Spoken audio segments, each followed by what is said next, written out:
One man is being victimized by our own government. One man whom they fear, yet whom millions love. One man who is willing to take the poison arrows of lawfare. One man whose voice has been taken away by a corrupt judge operating in a corrupt system. One man who has been ridiculed and insulted. One man who refused to back down. One man who refused to back down. One man who refused to back down. One man who stands between us and them. One man that wants to see America protected again. One man who wants to see America prosper again. One man who understands that a man is a man and a woman is a woman. One man who understands and protects the blessing of life. One man who wants to restore American exceptionalism.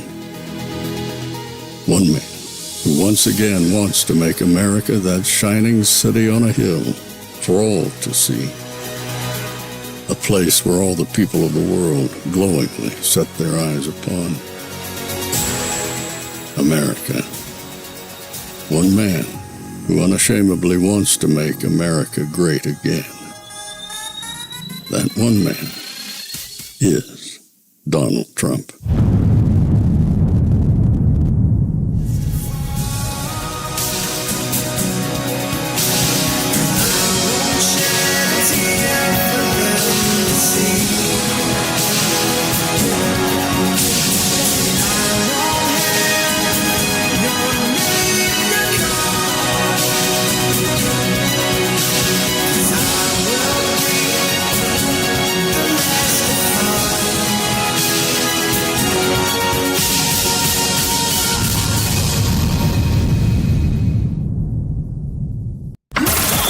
This is Fanfare with Barry Cunningham.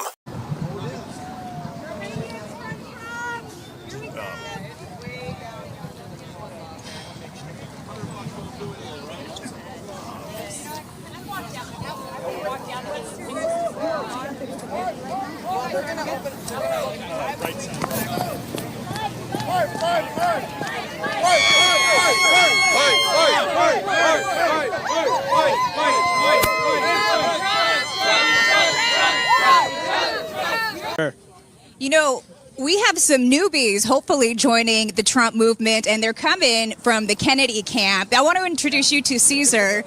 Caesar, also a young American voter. You can see he's got the Vote Kennedy Shanahan. And you know what? There are rumors that potentially Kennedy could come out and endorse Donald Trump today. Now, if that is the case, would you then change your vote from Kennedy to Trump? Yes, I think anything that we can do to get Kennedy in a higher position is worth it. I believe any decision that Kennedy makes, it comes from an enlightened place. So he has my full confidence and support in anything he decides to do. The man has a beautiful heart. I will absolutely say that. And Shanahan, his running mate, she is very well connected. She's from the Silicon Valley. Very smart woman. I hope that that is the case today, and we could find out in just hours if Kennedy is going to endorse Trump. It was hard to see his family turn their backs on him when he ran as independent. I would say in terms of the family, there's 103 Kennedys. Only 5 of them said that they didn't support him, and 3 of those 5 are working for the Biden administration. So I think that was just a headline. And that's a tough part, though. I mean, what's thicker than water? Blood, right? That's what I would imagine. So very interesting how things have played out at this point in this election cycle. It has been one for the history books, one that we will not forget, a reason why all of these Trump supporters are lining the streets waiting to see him for. Meanwhile. Yeah, I was watching that, and Donald Trump last week stood and said in front of a bunch of groceries and said, I haven't seen any Cheerios in a long time. I had Cheerios for breakfast. This was cuckoo for Cocoa Puffs. And trying to get any logic out of that is good luck with that. because it's, one, you can't understand what he says. Two, if you can't understand what he says. And reminded of a line in Mel Brooks's Blazing Saddles when somebody gets up and gives an indecipherable speech. He says, "Who can argue with that? That's authentic frontier gibberish," and that's exactly what that is. Yeah. Well, it looks like the media is not taking things well whatsoever. Sorry about that, media.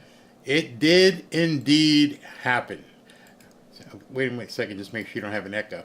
It did indeed happen, and oh my God, they are losing their minds. Absolutely losing their minds. So I'm monitoring the monitor, making sure we don't miss anything. But I have a video I have to show you. I dug up a video, and this thing is absolutely stunning. It's an interview with RFK Jr. And as you're watching this interview, as you watch things unfold today, I bet you're going to look at this and go, oh man, if I was a Democrat right now, I would be really, really afraid. Fear would be huge, huge, absolutely huge. So let me just play this. It's about 7 minutes long, but it's worth every second. Reason I'm playing it is for some of you who haven't been introduced to RFK Jr. yet, this is going to give you a good mirror, a good portal into who this man is and what he could mean to the Trump campaign. Check this out. I'm sure you will know the source of this. The very word secrecy is repugnant in a free and open society. And we are, as a people, inherently and historically opposed to secret societies, to secret oaths, and to secret proceedings. We decided long ago that the dangers of excessive and unwarranted concealment of pertinent facts far outweighed the dangers which are cited to justify it. And there is very grave danger that an announced need for increased security will be seized upon by those anxious to expand its meaning to the very limits of official censorship and concealment. This particular speech is very prophetic. I want to ask you about secrecy and secret societies in the sense of, during the times of 1963 to 68, there was 4 assassinations, 2 whom were family members of yours, and the other 2 who were family members of mine. Malcolm and Martin. Malcolm X and Martin Luther King. Now, as we talk about, the forces that your uncle laid out, who do you think that he was speaking to? Because during the 60s, right, was one of the most powerful and pivotal times as far as leaders working to influence the future of America, right? And it seemed to be, these forces behind the scenes that some people call shadow government, some people call managerial class, right? There's all of these different names for it. But people think about who has the most power. Often people think that it is the president of the United States. So why would he have such a veiled speech in a manner, right, about secrecy and secret orders and secret oaths and secret proceedings, right? What was he alluding to? Just so that people know, that speech was my uncle, John F. Kennedy. Yes, sir. Yeah. Oh, and, I think he was warning us against the world that we now live in, which is one of his primary interests was keeping the country out of war. And he discovered very quickly into his administration that he was surrounded by an intelligence apparatus, military brass, who considered war with the Soviet Union not only to be inevitable, but also to be desirable and as quickly as possible, because at that point we had a larger arsenal than the Soviet Union. He refused to go into Cuba in 61, and then again in 63 during the Cuban Missile Crisis. And then he refused in 62 the opportunity to go to war during the Checkpoint Charlie crisis in Germany. He kept us out of Vietnam. He never sent a combat troop to Vietnam.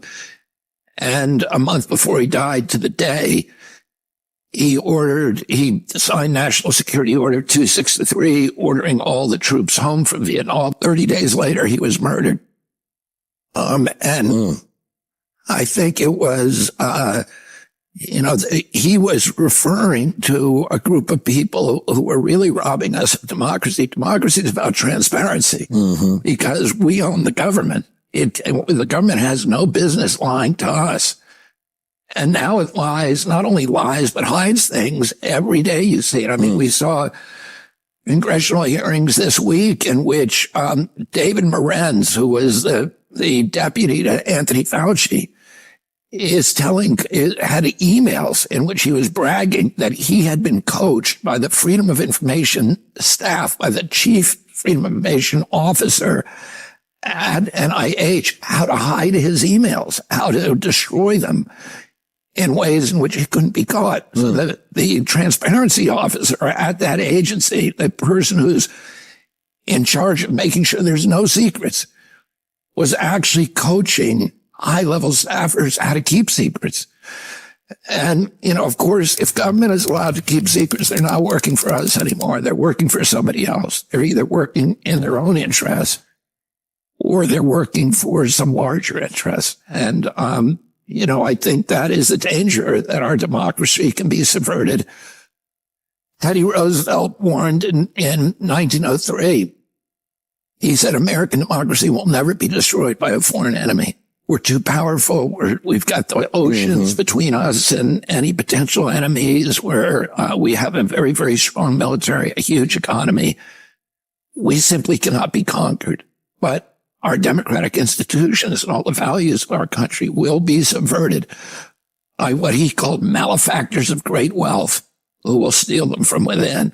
Who killed your uncle, right? Who killed your dad? And are they the same people that assassinated Martin Luther King and Malcolm X? Yeah, and most people don't know this, but Martin Luther King's family, Dexter and Marty and the rest of the family, Coretta Scott King, who was with me when my dad died, and who then, was on the airplane when we brought my dad's body home from L.A. to New York. They sued. They did a lawsuit that received almost no publicity. Meaning that they sued the government for the assassination of Martin Luther King. Yeah. And won. They won that suit, a civil suit. The evidence that we have now is so voluminous, including confessions of probably 30 people who were involved in his assassination. A lot of them deathbed confessions, but that clearly shows that there was CIA involvement. Lee Harvey Oswald, the New York Times now admits this, was a CIA asset since, I think, 1957 or 58. And the CIA is still involved in covering up the final documents that are legally, the government legally is required. Congress passed a law saying that by 2018, all documents related to my uncle's assassination had to be released, and the CIA will not allow that to happen. President Trump ran in 2016 and said he was going to release them all. He got into office and he changed his mind. President Biden made the same promise. He got into office and changed his mind. Why did they change their mind? What are they hiding? If you were elected to be president, would you then release the files of Martin Luther King, Malcolm X, Robert F. Kennedy, and John F. Kennedy? And would you keep that promise, which is hard to say as a politician? I'm going to release all those documents. The day. Yeah, that's going to be a big day. I'm going to sign an executive order forbidding all federal agents, any federal employee from lying to the public. And the executive order is going to say any federal officer, official who lies to the public in conjunction with his official duties is going to immediately lose his job. I'm going to pass another executive order, day one, forbidding the CIA from propagandizing American people. After watching that video, that just small 7.5 minute clip, it should bring chills to you. It should make the hair on the back of your neck stand up, made you get goosebumps. Because at this point, you are going to see these people absolutely freak out. They have to. This man has all the receipts. He knows exactly where the bodies are buried, literally. And he said if he got into the office of the president, he was definitely going to release all this information on day one. How much do you want to bet That is one of the things that he and Donald Trump discussed. He probably discussed with Trump, if you win and I get behind you, no more excuses. All of this information has to be put out there on day one. I bet you that's exactly what he told people and Trump's camp, that he wants this to happen. It's time. It's time to take down these agencies. It's time to get rid of the alphabet soup there that took down his uncle and his father and Martin Luther King Jr. and Malcolm X and whoever else in the world that they've done it to. He's ready to take these people down. You're already seeing the media. I did, in the last hour or so, I was just clicking around and looking at the media and looking at some of the stuff they were doing. And they were I've seen videos of them immediately cutting away from his speech. He went a few minutes in and then boom, hey, we're going to bounce. We're going to talk to our panel here about what they think about RFK Jr. doing this. Because at this point, there's not much they can say. I'm pretty sure that Kamala's sitting around with a big old jug of wine right now because, oh my God, this thing has got to be blowing up the Democrats one day, not even 24 hours. You understand that too. It's less than 24 hours since she was on the stage getting her acceptance speech, which he called, let me just look at it here, belligerent and bellicose.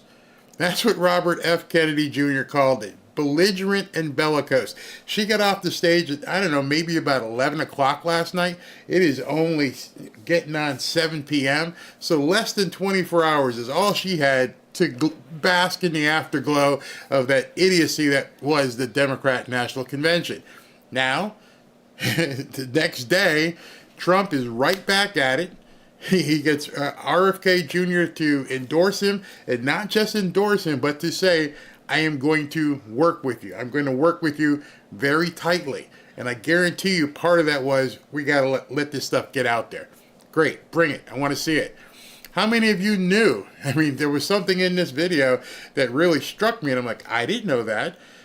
Did you know that Coretta Scott King, Martin Luther King's wife, his widow, actually, basically sued the government, and the government was found at fault, and she won that case? I never heard that. No media ever covered that. That's the stuff that, right now we're seeing that's just simply amazing. Absolutely amazing. So this thing has not started yet, so we're waiting. I think the place, I've seen pictures on Twitter, X, of the arena. It's packed to the gills. And I'm pretty sure that special guest that Trump was talking about is going to be RFK Jr. And he's probably going to walk out to a thunderous applause. And I know many of you, and I say many because I've seen some of the comments of people worrying, what's going to happen, with a Democrat in, close confines to whatever is going to be happening in the White House. But I'm just going to stick with it. I'm going to keep saying it. You may get sick of me saying it. Right now, we got to save Middle Earth, and we got to get rid of these orcs. That's all there is to it. The Democrat Party, in my estimation, at this point, is probably going to be toast. So let me talk to a couple of you guys while we're waiting. 6:49, 10 minutes left. Tom Stockel, what's up, buddy? I bet you'd be watching the Dolphins game tonight. Kamala and Walsh and sipping their, oh gosh, you went there, horse cocktails. Ooh. Martin Luther King's daughter should hold a position of some sort. Yes, a cardiologist murdered MLK at the hospital, suffocated him. I thought it was the bullets, but I don't know. I can barely get into chat. I'm not really sure. Middle Earth Mega. Now, the guys had asked me to basically slow down the chat where each person can only comment every 60 seconds because it was just too much for people to see. It was just going so fast. So let me know how that works out tonight. If you guys don't like it, I guess we'll go back to full speed and get more moderators. Barry, thank you for the prayer service last night. Today is proof that prayer works. God is good. Yes, it does. Yes, he is. Hello from South Carolina. Barry, please talk about the Secret Service that should be given to JFK Jr. and DJT. Since he suspended his campaign, I don't know. I'd have to find out, but I think he still maintains his Secret Service detail. Because he suspended it, he didn't basically terminate it. So I think that's what's going to happen. Now, the other side of the coin is who's going to be guarding him, because if you haven't heard, this morning the Secret Service had to, quote, put 5, at least, it was the wording they used, at least 5 people on Donald Trump's detail have been put on administrative leave pending investigation. That's a big word for, oh shit, something happened, and we need to find out, and possibly, I don't know if we're going to find out that deep, but it looks and smells like it may have been some form of an inside job. We shall see. I watched something that said the information concerning MLK, widow, and RFK same time ago. Can't remember when it was broadcast.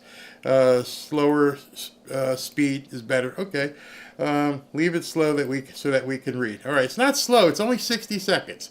It's not a delay. It's just that John can only comment every 60 seconds. So if John says something now, he's got to wait a minute before he can again respond.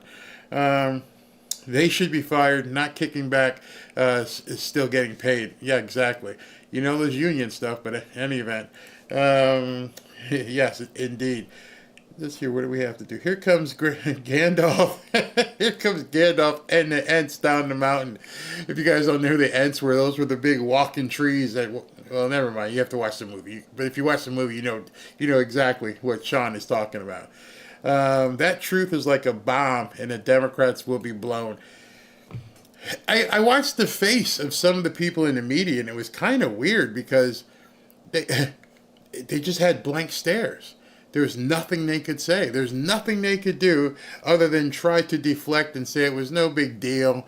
I mean, there were some people who reached out to me on X and they were like, it's not much of a, not that big of a deal. Really? If it's not that big of a deal, okay. Okay, if you say so. Let me show you something that did come up showing how big of a deal it really is. It's Trump's camp put out a tweet, a post. Let me go ahead and copy this, and that way I can show it to you over here.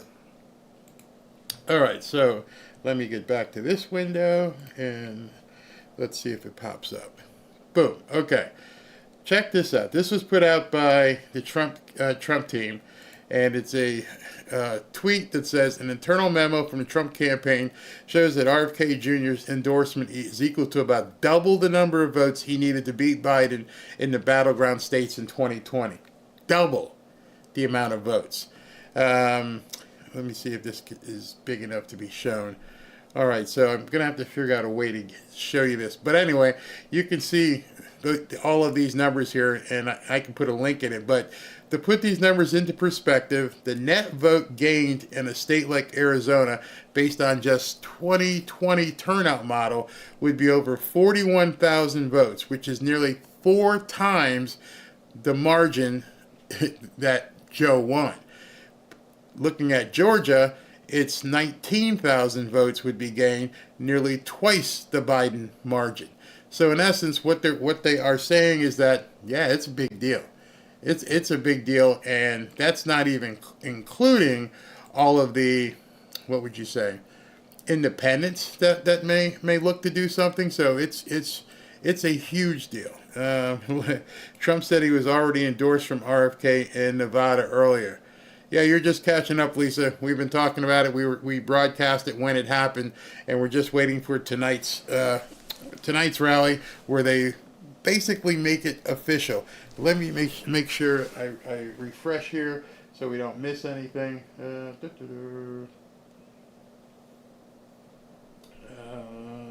Okay, so we are caught up. Nothing's going on yet. Just waiting for it to happen. All right, so we're good. Dems had their chance to work with Kennedy.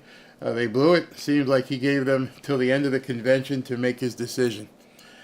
Perfect timing. Perfect timing. Do you think Trump will debate Kamala or will Trump be in jail. That was a very astute speech from RFK earlier.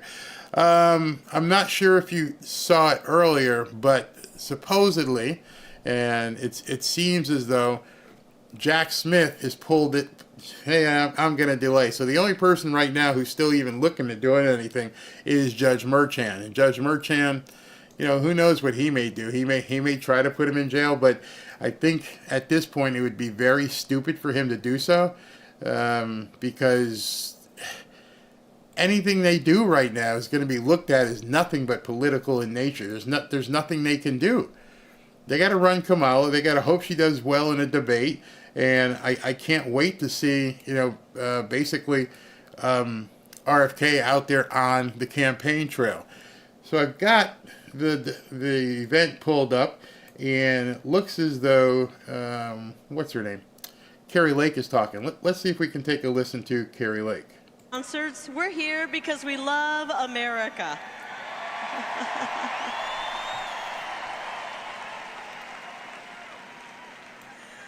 I think I want to speak to my old friends in the fake news, because it's funny. They've been trying to say specifically that in Arizona the MAGA movement is dying.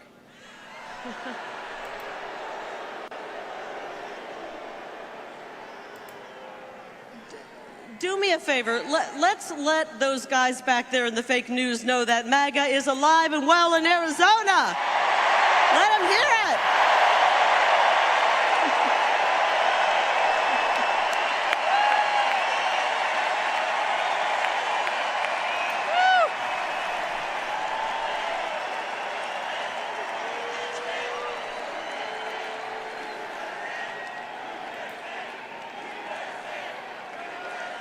Oh, it's funny. It's actually pretty funny. It's actually pretty funny because they're saying that MAGA is dying, but you know what's dying right before our eyes? The fake news is dying and the propaganda.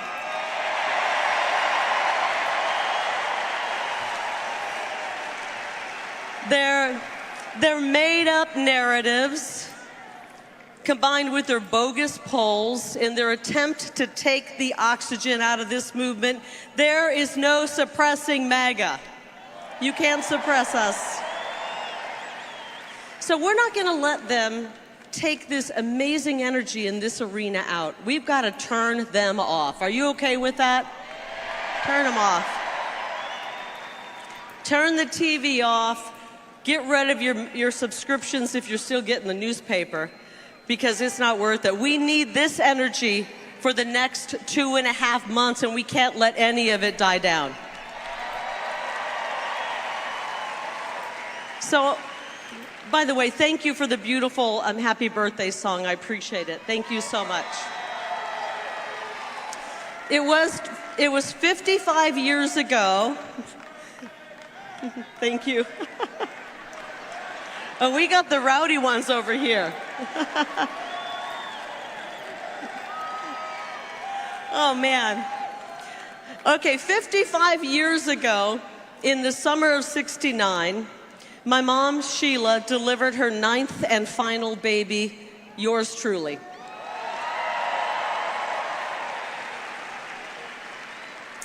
I wish that my mom and my dad were alive right now to see this. I really do. My mom was a nurse. My dad was a very successful head football coach. And I will tell you this, speaking of football coaches, we've heard a lot about them lately.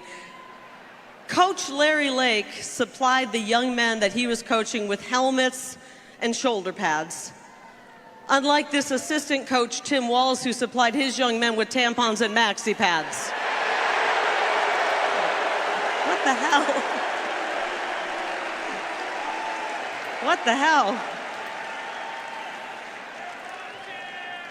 That is the most absurd and twisted thing I've ever heard.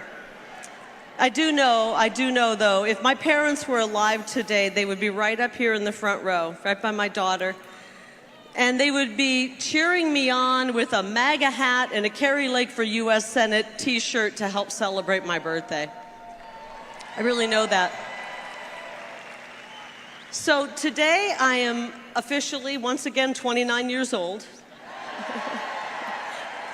But I somehow have 55 years of experience under my belt. No, but really, in all seriousness, there's no place I would rather be than right here with all of you on this day, and with the greatest president in the history of this country, Donald J. Trump.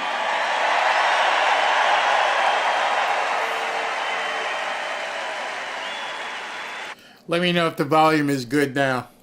I'm worried we're going to wear out our energy. We got to save some of this because the man you're here to see is coming up next.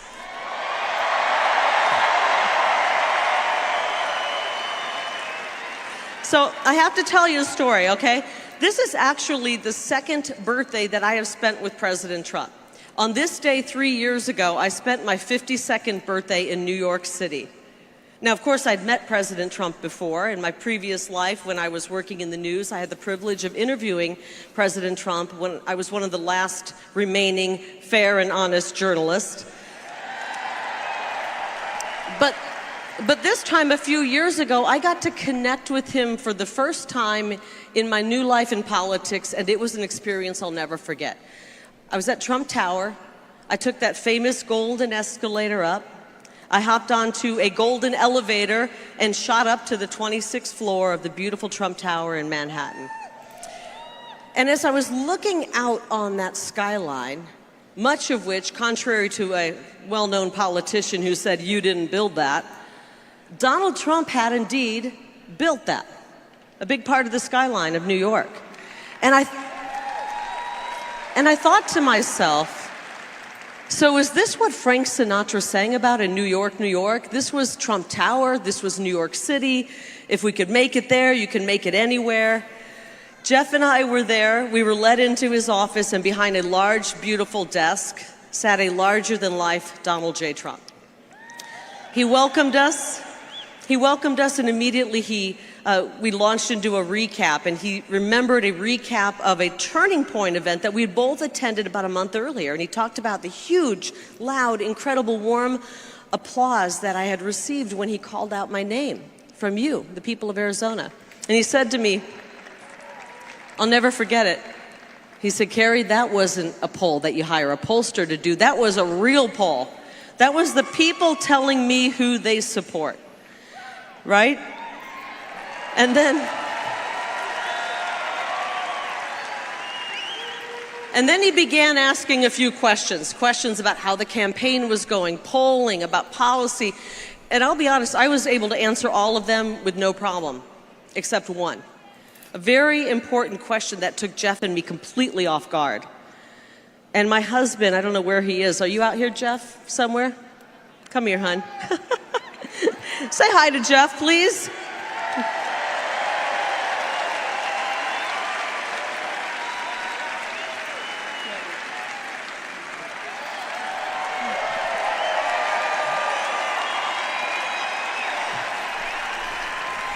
Do you remember what the president asked us? He asked us how long we'd been married. That's what stumped us. Jeff forgot. And to Jeff's benefit, I also forgot. Now, we turned to each other and we started counting and doing the math, and we came up with the figure 23 years. So we'll never get that wrong again, will we? I love you. I love this man. Thanks, hon. 3 weeks ago, Jeff and I celebrated our 26th anniversary. It feels like the first year, doesn't it?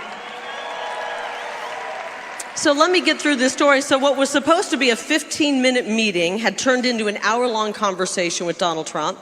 At the end of it all, the president rose, he shook our hands, he told me he would support me and endorse me. It was the greatest birthday gift I'd ever received. Really great. So, long story long, I spent my 52nd birthday in New York City with the greatest president. I'm spending my 55th birthday here in Glendale with all of you and the greatest president.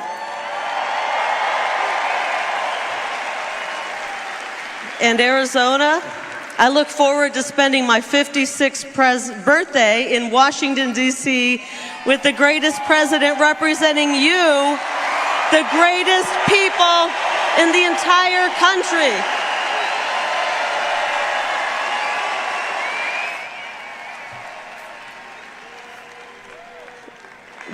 Decades ago, like many of you, on my 18th birthday, I registered as a Republican, inspired by a man named President Ronald Reagan, whose very powerful words still guide us. I think one of his most famous speeches, he said, "You and I have a rendezvous with destiny. We'll preserve for our children this, the last best hope of man on earth, or we'll sentence them to take the last step into 1,000 years of darkness."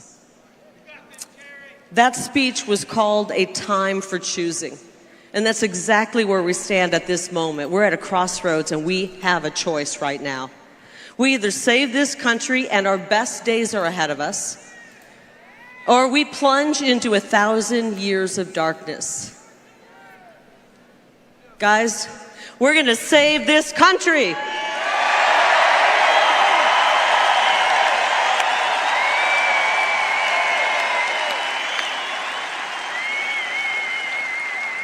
Ronald Reagan spoke those words on behalf, did you know this? He spoke those words on behalf of Arizona's favorite son, Senator Barry Goldwater, a man whose Senate seat I would be honored to fill. I really would. The media, you know, back then the media called him extreme. The media called Reagan extreme. They called Trump extreme. They call me extreme. And they call each and every one of you extreme. Yep. Because we are on to their corrupt system. Can you imagine? Can you imagine calling a middle-aged mom like me a far-right extremist? She said, "We love it." You know what? So far, I have been right about everything. And the only extreme thing about us and me is that I'm extremely worried about my children's future. I am. I'm extremely worried about what my opponent, Ruben Gallego, will do to the state that we love. I'm running against the most radical man to ever run for office in Arizona history. Have you seen Ruben's commercials? Honestly, they should come with a laugh track because they are an absolute joke. They really are. For a decade in Congress, this man was a card-carrying member of the Progressive Caucus, a man actually to the left of Bernie Sanders and to the left of the Squad. And now he's bombarding our airwaves with ads meant to make him look like a cross between Mr. Rogers and G.I. Joe. When in reality, he's just Nancy Pelosi with a scruffy beard.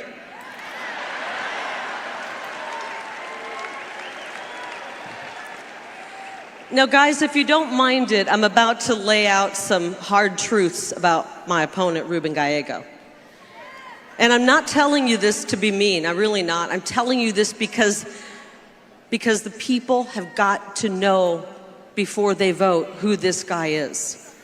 His ads leave out a whole lot of despicable treatment of women.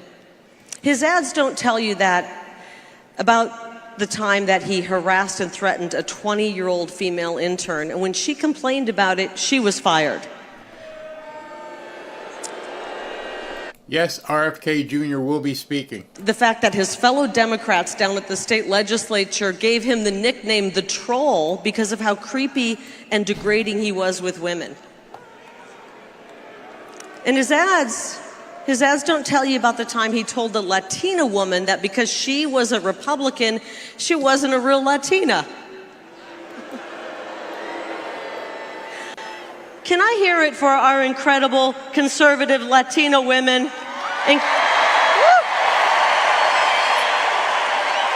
We got a house full. Including my daughter right down there. His ads don't tell you, frankly, about the most unforgivable act against a woman. When he walked out on his pregnant wife when she was 9 months pregnant, days before she delivered their firstborn child. He served her papers and he ran off to sleep with a DC lobbyist. That's despicable.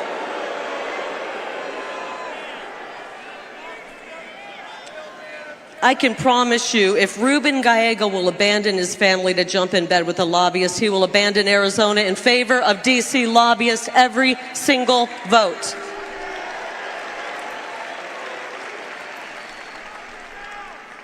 If his treatment of women isn't enough to keep him out of the U.S. Senate, then his voting record ought to be. I want to talk about his votes. He supports open borders. He told donors, this is actually shocking, he told donors when it comes to the border, it's not his expertise. He called the border wall, which is keeping us safe in some areas, dumb and stupid. And he voted against the SAVE Act. That means he wants millions of illegals to vote in this upcoming November election.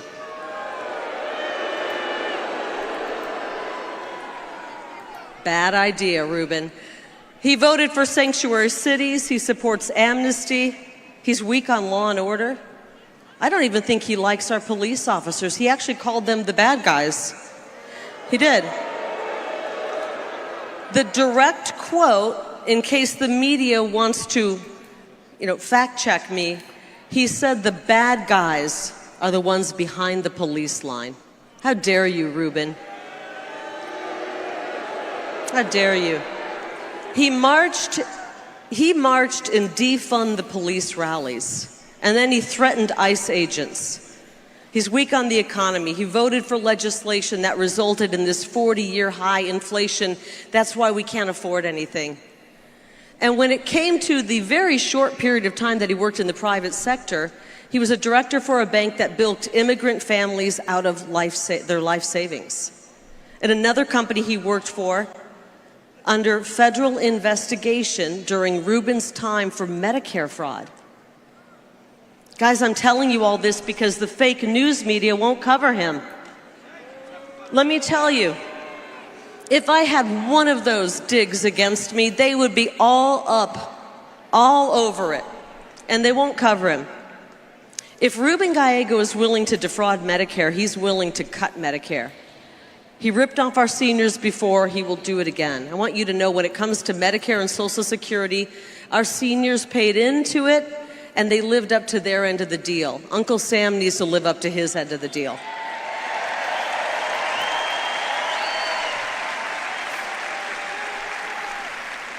Let me be perfectly clear, when I'm in the U.S. Senate, any politician that tries to lay a finger on your Medicare or your Social Security will have to go through me.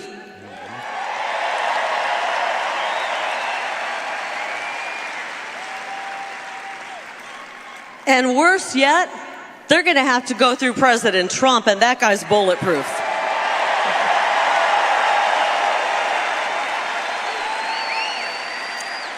Arizona, we've got to reject the dead-end Biden-Harris agenda that Ruben Gallego voted for 100% of the time.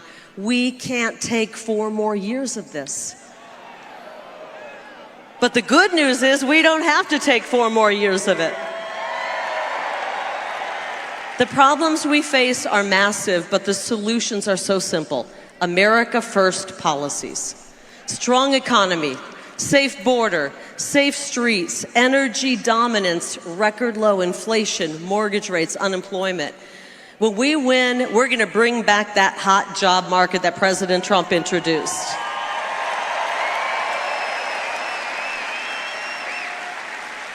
Frankly, the only people I want to see out of a job are the human smugglers, the drug smugglers, the child traffickers, the cartels, and I'd like to see the propagandists in the media on the unemployment line.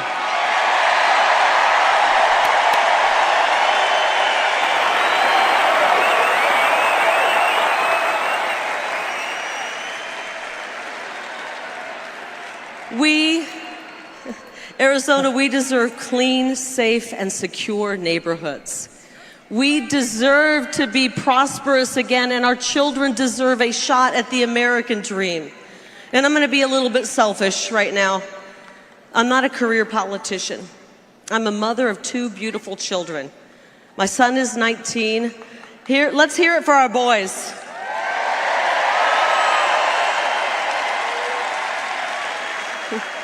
Our strong, young men, we need you guys. I'm worried about my son and daughter's future, and I'm worried about your future as well. I'm a fed-up mama bear who recognizes that President Trump is the only person who can lead us out of this nightmare and restore the American dream.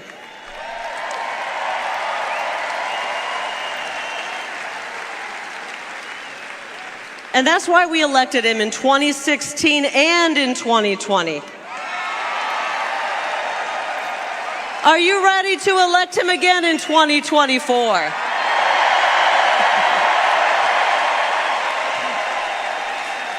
Arizona, vote Trump for president and Lake for U.S. Senate.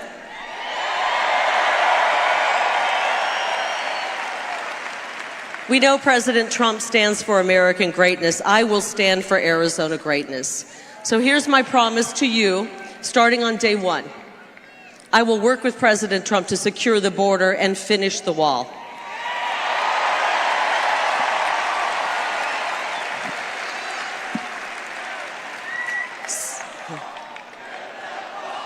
That's right. That's right.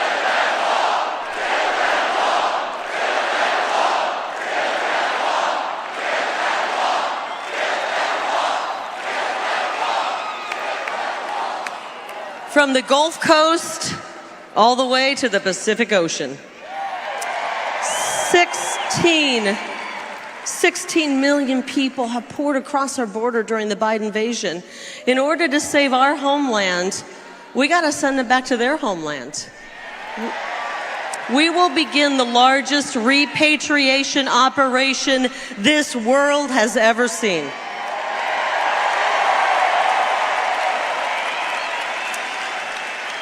We will define the drug cartels. We will define the drug cartels as foreign terrorists, and we will use every ounce of energy our law enforcement and military has to put them out of business for good.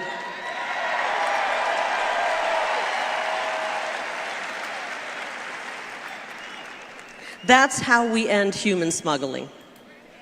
That's how we end child sex trafficking. And that is how we end the scourge of fentanyl. The number 1 cause of death right now for our young people is fentanyl poisoning. Too many sons and daughters and sisters and brothers and loved ones are being wiped out by these cheap counterfeit poisonous pills.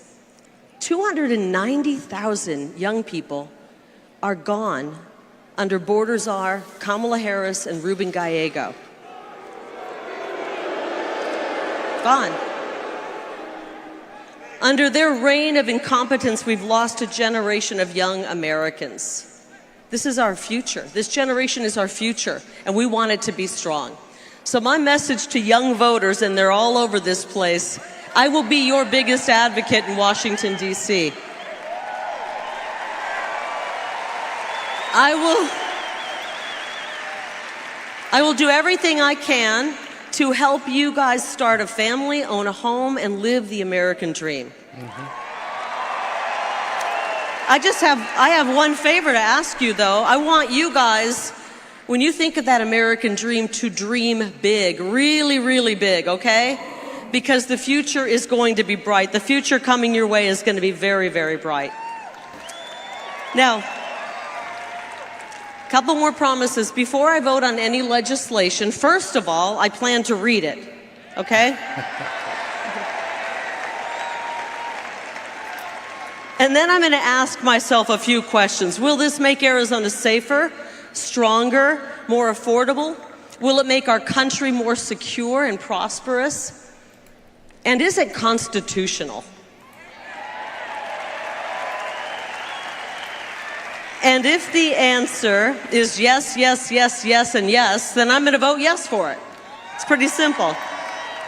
I will support legislation that calls for the death penalty for any criminal who kills a police officer in the line of duty.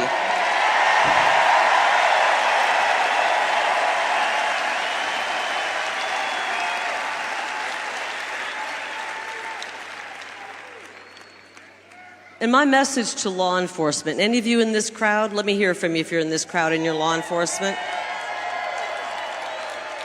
And their families, any family of law enforcement here? I've got your back because you always have our back. I've got your back.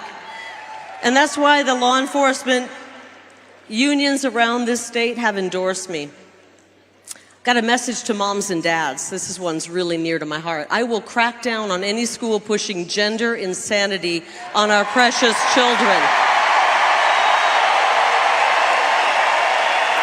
We're done. We're done. We're done.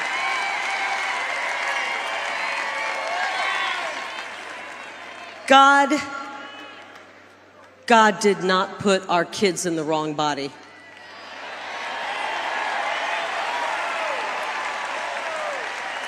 The people pushing this sickness are in the wrong job.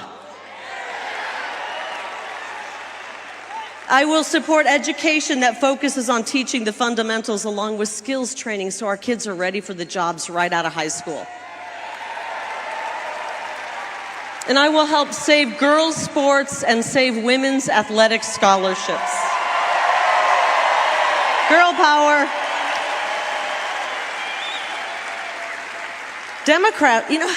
Democrats always say, trust the science. Well, I do, and the science shows there's only two genders.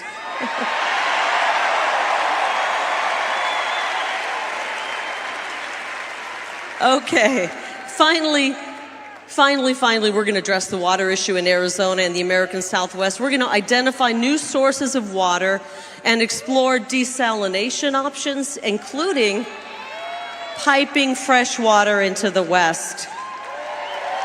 And we're going to make California do more to collect water runoff and snowmelt. Arizona's tired of being punished for California's recklessness.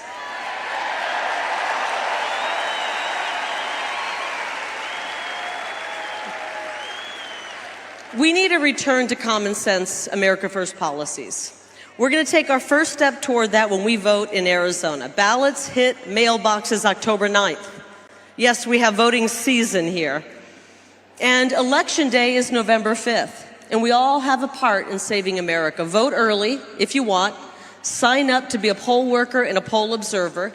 Go to tpaction.com/100 and sign up to be a ballot chaser. Can you do that, guys?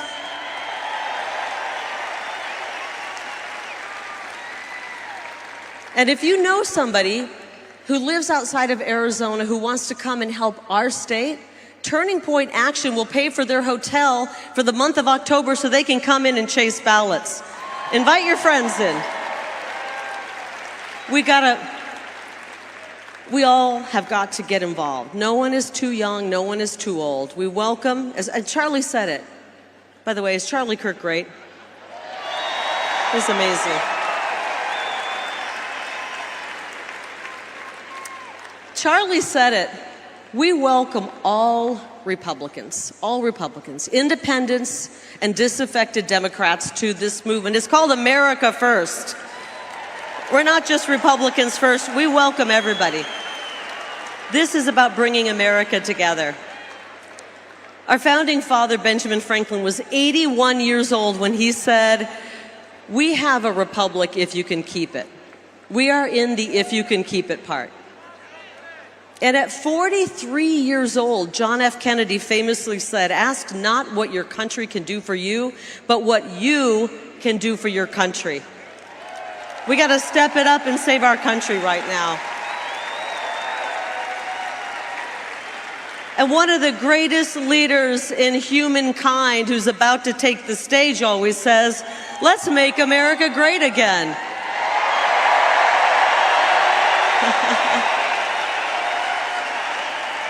We will do it. Arizona, vote Donald J. Trump for president. Vote Carrie Lake for U.S. Senate. And vote Republican up and down that ballot. And when you do, we will make Arizona great again. We will make America great again. I love you all. God bless you. God bless President Trump. And God bless State 48. All righty, that was Carrie Lake, soon to be hopefully a senator in Arizona. She would have been a senator already, except you guys know what happened. All right, so what do we got here? Carrie Lake is a great speaker. Yes, she is. So I thought Trump was going on at 7, so it's 7:25 right now. So maybe he is the next speaker. Right now they're playing music. Can't really show the music. And then, as you know, he comes out to Lee Greenwood's song. Teresa, you hit the nail on the head right here. We are building a unity coalition.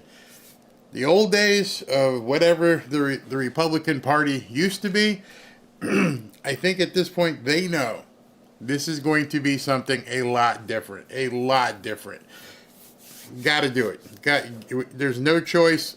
I'm sorry if some people are upset that he's aligning himself with somebody like RFK Jr. The guy has obviously some liberal points and something that people don't like. But again, I'm going to say this. I'm going to keep saying it. I've been saying it. If you are voting for Donald Trump, if Donald Trump is the candidate you want to support, if you believe in Donald Trump, then believe in the moves that he's making. Believe what he's doing. There's no better move, no better example of him doing masterful things than what he's done tonight. Like I said earlier, it's not even 24 hours since the Democrat National Convention ended, and he's completely wiped her out. This story about RFK Jr. joining his campaign has just made it like that never happened. Nobody's talking about it. You can see some of them are trying to force conversation about it, but nobody's talking about it. It's over. That thing's just a memory at this point. Everything from the fake Beyonce rumor or the fake Taylor Swift rumor, all of it, it's all BS. And she gave, as RFK Jr. said, a bellicose and belligerent speech. So they've destroyed it. Again, master marketing. Thank you, Lake and RFK, for joining the Trump team. Absolutely. Is the conservative, independent, and Democrat, not Comocrats party. It's MAGA. Exactly. There are some good people out there. I hate to break it to you. There are some good people out there who are Democrats. They're just not the nuts that we're seeing. If you were here yesterday, or rather, was it yesterday? Yeah, yes, today's Friday. Thursday, during prayer night last night, we were talking. And one of the questions I had is, can you really, really, really support the Democrat Party as it is right now if you're a Christian? It didn't necessarily, it just turned into this. And so now you've got, the big blue RV just parked outside the Democrat National Convention, and they're using it to extract humans from people and snipping guys. Is that your Democrat Party? Is that the party you grew up with? And as you heard RFK Jr. say, no, that's not the party of my uncle. That's not the party of my father. They've morphed into something ungodly. They're moving towards communism. They're cheaters. They're liars. I can't believe they got up on stage for an entire week, basically, and talked crap about, Project 2025. So Donald J. Trump is walking out to a packed arena. I'm going to put it on, but I'm going to kill the volume so that I don't get dinged with this, but you got to see this. But I love it. All right, so here he is. We got pyrotechnics tonight. We got fire. Whew. I wonder how far into the speech he's going to bring out RFK Jr. Look at that. Place is packed. Energy off the charts. Love the light show. We actually had pyrotechnics tonight. Back from my rock and roll days, seeing pyrotechnics used to get me all excited. But he looks happy. I'm pretty sure he's going to be quite energized tonight. This thing with RFK Jr. coming aboard has got to be a big shot in the arm, literally. I don't know what to say other than the fact that I really think it's over. I don't think there's any chess match moves they can do. They may try to name her as president, tell Joe to go out and see what she can do, but I don't think it's going to help her with the voting masses. This man seemingly stays safe, and RFK Jr. stays safe. The move they made today is going to pay dividends all the way through to the election. You're going to see polls. Don't worry about them. They're going to probably try to manipulate as much as they can, but I don't know how they do it. Because they can't erase RFK Jr.'s votes. Can't do it. If you were allocating 5 and 6 or 9% to him, now all of a sudden you're going to say, nope, it's, he doesn't have that. That's BS. All right, so the music is probably about to end. You can always tell when he starts his walk up to the microphone. Yeah, he's looking like he's in a pretty good mood tonight. We may have a good show. You know, a couple times people said, "Oh, he looks down, he looks tired, and everything else." But you know, this is much different. Rock and roll will never die. Yeah, absolutely. I believe in that. All right, here we go. Looks like the music is over. Grab the microphone so we can hear you talk. Say your first word. He still hasn't spoken yet. People are clapping. Okay. Here we go. Raucous crowd.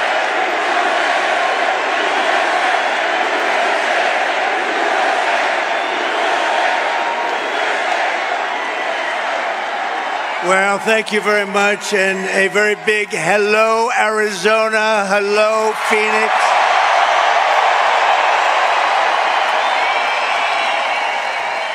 I'm thrilled to be back in this incredible state with thousands of proud, hardworking American patriots. That's what you are. You built our country. 74 days from now, can you imagine? 74 days. Then we gently move into that beautiful White House and we take over our country and we make it great again. We're going to win Arizona. We're going to defeat Comrade Kamala Harris. And we're going to win back our beautiful White House. We're going to win it back. We're going to win it back in record force. Everyone here tonight is part of the greatest political movement in the history of our country. You know, this is the greatest political movement. It's called Make America Great Again. And it's right now bigger and better and stronger than it ever was before. You know, we won in 2016 and we did much better in 2020. A lot of people don't understand that, but we understand it. Millions and millions more votes. But those two are nothing like the spirit that we have now. It's amazing. And that's because we've seen how bad government can be. That's why it's combinations of a lot of things. But the job they've done in destroying our country is unbelievable, and people have seen it. And because of that, there's never been anything like this. Right, Carrie? Right? Our movement is not about Democrat versus Republican. It's about patriotism and common sense. We have a common sense. We're the party of common sense. You say what you want. Nice to say conservative, but really, we're the party of common sense. We want fair elections, free elections. We want strong borders. We want a great military. We want great education. We want a nice home at low interest rates or low taxes and no regulations. That's why we're welcoming support from millions and millions of disaffected Democrats, and they are joining like wildfire. Now, it's a little different than it was. You know, we had somebody, I was up 18 points, and they said, Joe, you can't win. You're getting out of the race. No, I want to go and give it a shot. No, Joe, you're getting out of the race, Joe. And if you don't do it the nice way, we'll do it the tough way, Joe. And he said, okay, and now I have a new opponent. This never happened before. We spent $100 million and a lot of time on defeating him. And as soon as he was gonzo, it all started with the debate. The debate. All that time, all that effort. A friend of mine said, "You did a terrible job in the debate." I said, "Why do you say that?" Everybody said I was brilliant. They said, "No, you got him out of the race with that debate." It's all right. We have to do what we have to do, right? We have to do what we have to do. And now we have somebody that, in theory, should be easier to beat. In theory, because she's a radical left Marxist, and everybody knows it. But we're welcoming the support from millions of disaffected Democrats, independents, moderates, old-fashioned liberals who still believe in things like, little things like borders. I was there yesterday. That's a scary place. Sir, it's about time that you get out of the sun, sir. We're going to have to get you out of here, sir. Let's get the hell out of here. She was the border czar. She presided over the worst border in history. Not American history, world history. Democracy, liberty, and of course, always the right of free speech. We don't really have free speech right now. The press, look at all of them. Look at all of them. Look at that. Wow. Man. That's a lot of press. That's a lot of fake news. That's a hell of a lot of fake news. Gone forever is the old Democratic Party of FDR, JFK, and that's right, even Bill Clinton. Kamala Harris's Democrat Party is the party of free health care for illegal aliens, communist-style price controls, defund the police. All her life she wants to defund the police. A little while ago she changed, didn't she, huh? Banning gas-powered cars and sex changes for minor children without parental consent. How about that one? How would you like that? Without parental consent. Can you imagine your kid comes home without parental consent? What happened to my baby? What happened? The true divide in American politics today is between these far-left fascists, led by Harris and her group, and you know who her group is, and citizens of all political backgrounds who love our country, share traditional American values, the values that you have right here in this great state, and look past our differences to unite around a thing called our great American flag. And we should speak to our great congressmen and congresswomen. They ought to make it illegal to burn the American flag. If you burn the American flag, you go to jail for 1 year. 1 year, that's all, 1 year. You burn the American flag. Because in Chicago at the Democrat deal, they were burning flags all over the place. You burn the American flag. They say it's unconstitutional to do that. I think it's constitutional. You burn the American flag, you go to jail for 1 year. Nobody's going to be burning the American flag anymore. Our opponents worship the deep state. We want to obliterate the deep state. Slight difference. Our opponents... Thank you. Our opponents join with warmongers and neocons to wage endless wars, these wars that never end. We don't even know who the hell the country is that we're fighting. We believe that America is strongest when America is at peace. We want peace through strength. That's what we want. Like we had 4 years ago. We didn't have any wars, except we wiped out ISIS very quickly. It was supposed to take 5 years to beat ISIS. I did it in 3 weeks. They support coercive COVID vaccine mandates and want to fire you. If you don't obey, you get fired. We oppose these mandates as a fundamental violation of our God-given rights. We don't want the mandates. We don't want the mandates. They want to arrest their political opponents and silence those who disagree. We reject censorship in all forms, and we believe in freedom, open debate, and fair, equal, and impartial justice under the constitutional rule of law. Our opponents slander us as a threat to democracy. Trump is a threat to democracy. No, they're a threat to democracy. How many times have you heard? You know, it's a talking point for them, right, Deb? It's a talking point. Donald Trump is a threat to democracy. And those guys say it too, because they're the same thing. They're like a part, they're a subsidiary of the Democrat Party. Meanwhile, they rig their primaries. They force out Joe Biden, they force him out of the party. Joe Biden got 14 million votes in an unconstitutional coup, and they appoint a nominee who never got a single vote. And when she ran against this guy, and I'm no fan, he was the worst president in the history of our country, he let in millions and millions of people through her, let in millions of people, would destroy our country. But we're going to get those people out, the people that came in here from jails and prisons and mental institutions. But they threw them out. You know, they ran against each other for the primary, and she never even made it to the first state, the great state of Iowa, never made it. And now she's the one running. A little strange, isn't it? You see, that's really a threat to democracy if you get right down to it, right? In our movement, we know that democracy does not mean rule by the Democrat establishment.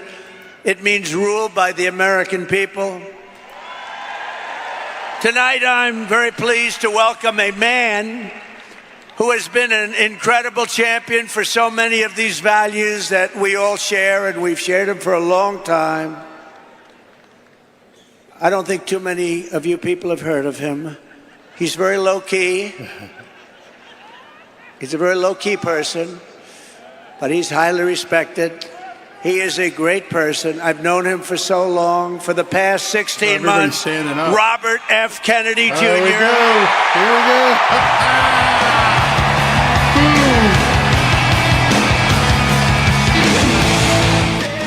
Gotta kill the music. Can't do the music. Oh man, this is awesome. Sorry, can't play the music. But this is awesome. Incredible. Absolutely incredible. Democrats not going to recover from this. Nope, not going to recover. Oh, man, we got pyrotechnics, we got searchlights, we got floods. Oh, gosh.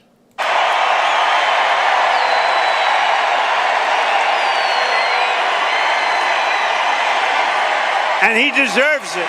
He deserves it.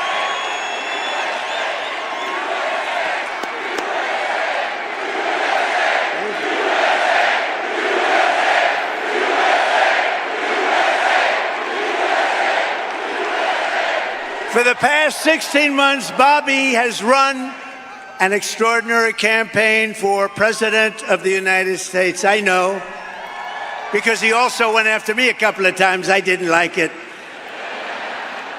And I mean this sincerely. Had he been allowed to enter the Democrat primary, he would have easily beaten Joe Biden, but they wouldn't let him in. They put up rules. I've never seen rules like you had to have 65% of the vote in order to run, you know, little things like that.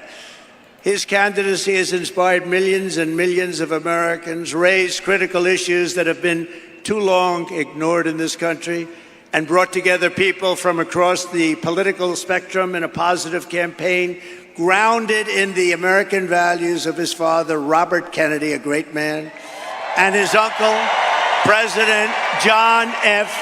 Kennedy. And I know that they are looking down right now, and they are very, very proud of Bobby. I'm proud of Bobby, you want to know the truth.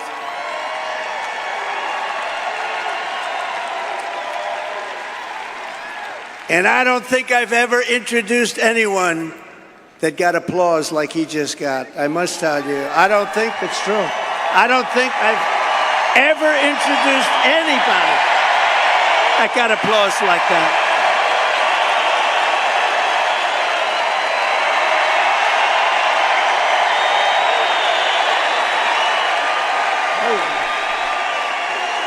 Amazing. It's true. Wow. Amazing.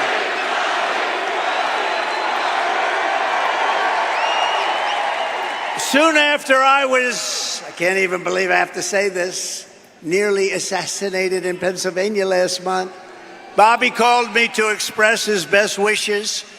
He knows firsthand the risks incurred by leaders who stand up to the corrupt political establishment. When you stand up, you bring on some trouble for yourself, but you have to do what's right. You have to do what's right for the country. I will tell you, we are both in this to do what's right for the country. That's one thing I can tell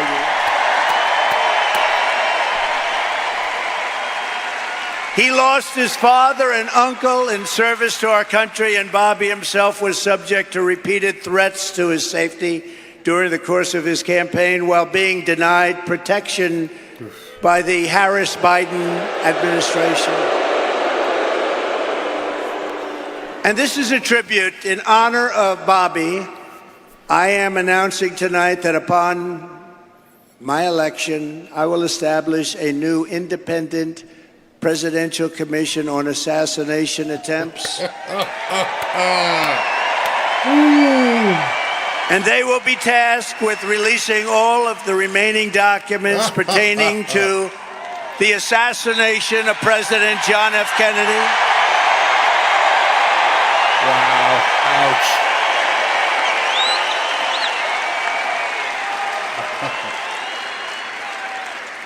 And they will also conduct a rigorous review of the attack last month. But I tell you, I have never had more people ask me, please, sir, release the documents on the Kennedy assassination. And we're going to do that. And I also want to salute Bobby's decades of work as an advocate for the health of our families and our children. Nobody's done more. Millions and millions of Americans who want clean air, clean water, and a healthy nation have concerns about toxins in our environment and pesticides in our food. That's why today I'm repeating my pledge to establish a panel of top experts working with Bobby to investigate what is causing the decades-long increase in chronic health problems and childhood diseases, including autoimmune disorders, autism, obesity, infertility, and many more. We want every child in America to grow up and to live a long and healthy life. So I just want to ask Bobby to speak for a little while. I'll stand aside. I'm going to stand aside. But I can only tell you, I've known him a long time. We've been a little bit on the opposite side of the equation, but I will say this, he is a brilliant, I still think of him as young. He's not that young. I always call him young, but he's not that young. But he is a phenomenal person, a phenomenal man who loves the people of this country as much as anybody can love the people of this country. So, Bobby, please say a few words. Thank you very much.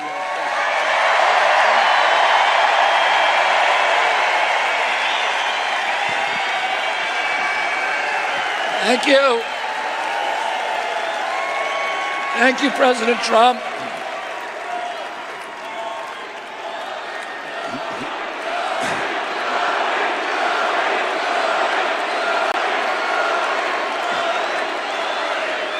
Thank you.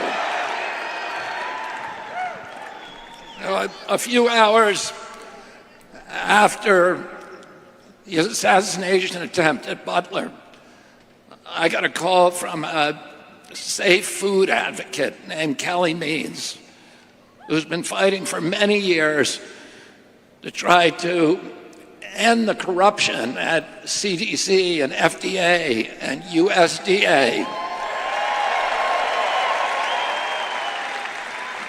And these institutions, these regulatory agencies are actually run by the big food processing companies, the big ag and the chemical companies that they're supposed to regulate. And he said to me that he'd been advising me for many years and on my campaign. And he told me that night that he was also advising President Trump. And he asked if I would talk to President Trump. And I said, of course. And about a few minutes later, I got a call from the president, and we talked. We had a very good talk. And then he invited me to come see him the next day, and I went to Minneapolis and saw him. We met again a couple of weeks later in Florida, and we talked about, not about the things that separate us because we don't agree on everything, but on the values and the issues that bind us together. And one of the issues that he talked about was having safe food and ending the chronic disease epidemic.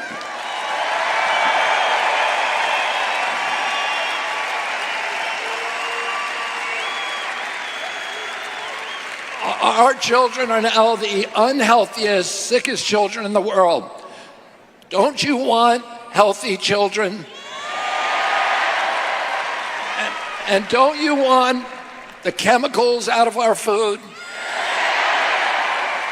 And don't you want the regulatory agencies to be free from corporate corruption? And that's what President Trump told me that he wanted. He also told me that he wanted to end the grip of the neocons on U.S. foreign policy.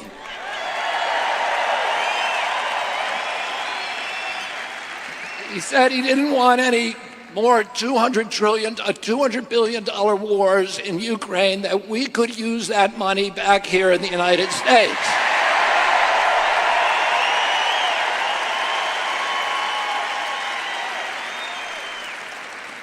And the best way to build a safe America is to rebuild our industrial base and rebuild the middle class in this country. And don't you want a president who's going to get us out of the wars and who's going to rebuild the middle class in this country?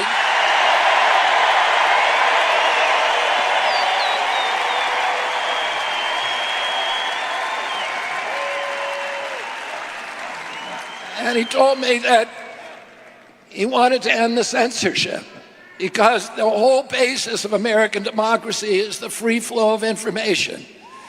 And we know that a government that can silence its opponents has license for any kind of atrocity.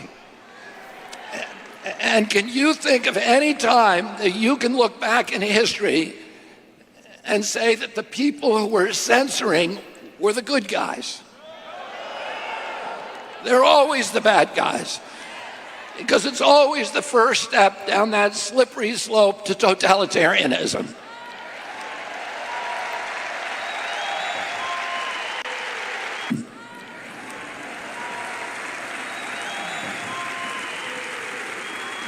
And don't you want a president who's going to protect America's freedoms?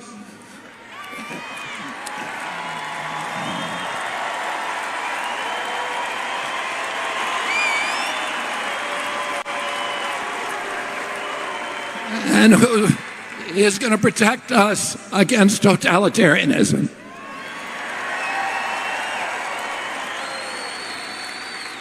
And I want to ask you again, don't you want a safe environment for your children? Don't you want to know that the food that you're feeding them is not filled with chemicals that are going to give them cancer and chronic disease? And don't you want a president that's going to make America healthy again? Thank you all very, very much, and God bless you, and God bless America. Oh my God.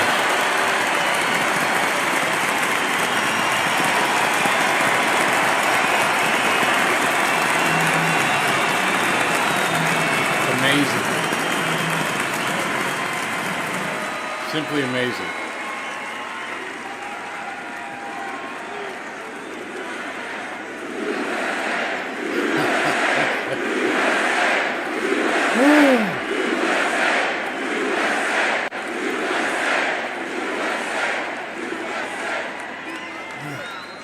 Wow, that was something, huh? Yeah. That was something. Fantastic guy. You know, he did well, and the polls are good and all, but you have to remember we have sort of like a two-party system. It was designed that way, and it's awfully tough. And as well as he did, he'd be at 10 and 15 and 16 points sometimes. That's a lot. That's a lot. But if he were in a regular system, like as a Democrat or perhaps as a Republican, but not against me, of course. But if he were in a regular system, there are a lot of people that maybe liked him the best, but they said, we can't vote. So with all of those votes he was getting, he has a lot of votes that he could have gotten. I think he's going to have a huge influence. We're leading now, but I think he's going to have a huge influence on this campaign.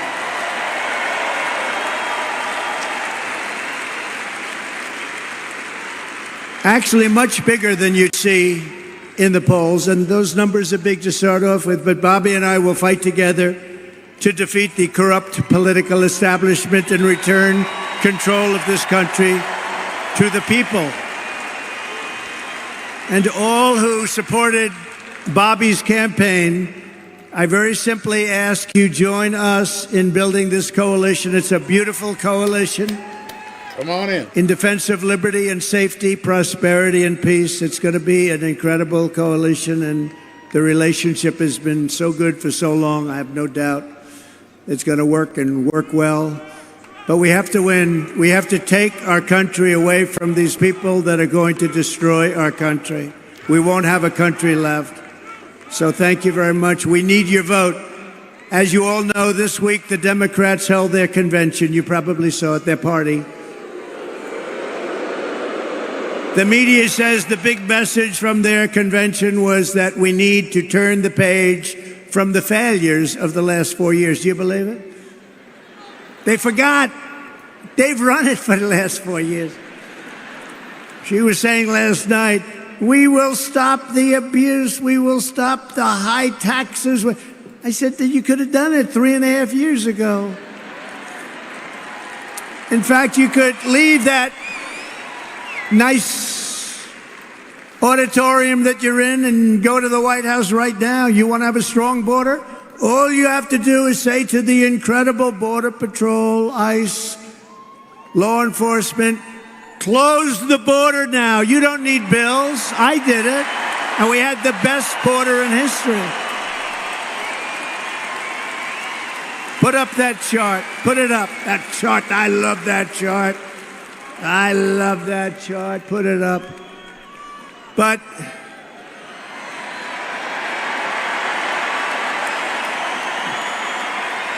I love that chart. Not everybody realizes, but that chart is very meaningful. Even beyond the numbers that are on the chart, it shows the least numbers of illegal immigrants pouring into our country. Again, prisons from mental institutions, terrorists, where the bottom arrow is. But you know what? That chart is meaningful in many ways. Some people understand what I'm talking about. I love you, darling. I love you. I'm going to sleep with that chart tonight, Deb. I'm going to sleep with that chart. But isn't that a beautiful sight? Look at that. Look at that arrow. And then look what happens when that was my last week in office. And look what happens after I left. It's like a rocket ship. Look at that. Isn't that terrible? No vetting, no checking. We have no idea who they are. They just pour into our country by the millions and millions and millions. We need to turn the page of 4 years of calamity and failure. They have had calamity and failure, and say, Kamala, you've done a horrible job. You've been the worst vice president in the history of our country. Kamala, you're fired. You're fired. Get out. Get out. Get out, Kamala. She's the only person ever to get a nomination of a party without getting one vote. She didn't get one vote. Hey, maybe she's smarter than we think. You know, you could look at it that way. As vice president, Kamala cast the deciding votes, causing the worst inflation in decades, costing the typical American household $28,000 dollars. Think of this, higher prices. It was inflation, $28,000. As border czar, she flooded America with savage illegal alien criminals who have been raping, pillaging, and killing our cities and our towns. 3 years ago this week, she was the final vote on the catastrophic Afghanistan withdrawal. And we were withdrawing, but we were going to withdraw with dignity, with grace, and with strength. We would have been out faster, but we were going to keep Bagram. But that was the most embarrassing event in the history of our country, leading to horrific war and humiliation all over the world. When Putin saw that, he invaded Ukraine. It brought a lot of people back because they said the United States is run by incompetent people. The United States is no longer respected. It's no longer strong. That's what they said. A lot of these things that you're seeing now wouldn't have happened except for the horrible, horrible event of Afghanistan. You know, I was dealing with the leader of Afghanistan, Abdul, and I said, Abdul, you can't kill our people. He was killing our people. And I had a strong talk with him. I'm not going to get into it exactly. We went 18 months without one soldier being sniped at or shot at. Not one soldier injured or killed. And then we had a tremendous election where we did probably 10 or 12 million more votes than we got the first time. You know, most presidents don't get as many votes the second time because people get bored, but they don't get bored with me. They get bored. No, they get bored. Like Barack Hussein Obama got far fewer votes the second time, and he won. He won. Have you heard of him, Barack Hussein Obama? Remember Rush Limbaugh? Barack Hussein Obama. He was nasty to me. You know, he was nasty. Michelle was nasty. They're all nasty. Nasty people. They were very nasty. I was surprised. I thought he was, and I was sort of nice to him. I said, no, you know, I like him. Good. It didn't matter. They were nasty to me. And, of course, last night, Kamala mentioned my name, I think, 21 times. She didn't mention the border. She didn't mention inflation. She didn't mention anything but my name over and over and over again.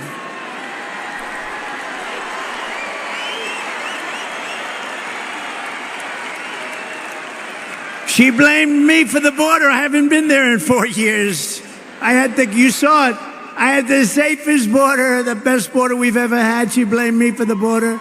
They lied so much. They lied about everything. She said I was involved with something called Project 25. I don't even know what the hell it is. No, they really were nasty. And then they say to me, sir, please stick to policy. Don't stick to personality. You should be nice to people, sir. You have to be nice. I call them up. My geniuses, they get paid a fortune. Actually, not that much. But I call up my people. I say, they're knocking the hell out of me, and you say I shouldn't get personal. I have to get personal, don't I? I have to get personal. I have to get personal. I'm okay with that. They get personal. But I'm going to do my best.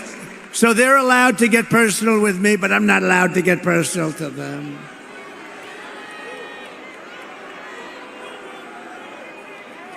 They call me names that are so bad. Our great First Lady says, but you're not that way, darling. They love our great First Lady, I will tell you that. They do. They do. But darling, you're not that way. I said, I know that. And if I say something just slightly out of order, like, she didn't do a very good job last night, please never, ever mention look or anything like that. If you ever say, she didn't look really great, that's the end of your political career, so I wouldn't say a thing like that. How about her opening where she said, thank you, thank you, thank you, thank you, thank you, thank you, thank you, thank you, thank you. I said, what the hell is wrong with her, Deb? Debbie Lesko, she's a winner. Is that Sheriff Joe? Oh.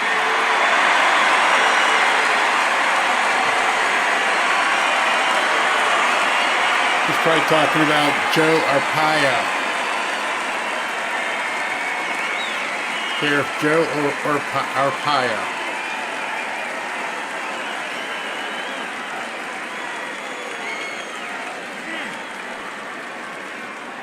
That's Sheriff Joe. Look at that. A legend. You know, Sheriff Joe's looking at these clowns where they have no idea what they're doing, where people come in by the millions. He had nobody come in. Remember, he dressed everybody in pink. Remember that, right? Is that right, Joe? They had to dress in pink. I mean, it wasn't the worst thing. It wasn't bad. I mean, you know, you got a lot of killers that had to dress. But pink underwear, pink undershirt, and a pink outfit. Because he didn't want them coming into our country. Do you remember Arizona when Sheriff Joe was at the border? You didn't have people coming in.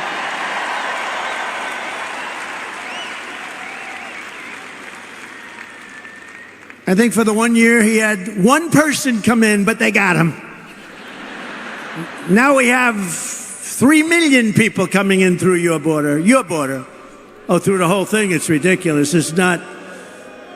Joe, it's an honor, and I'll tell you, people didn't treat you right. You are a legend, and you did a job like nobody else.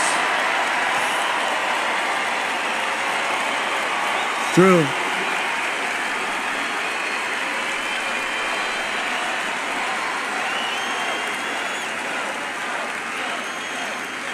Great going, Joe. And we love your wife.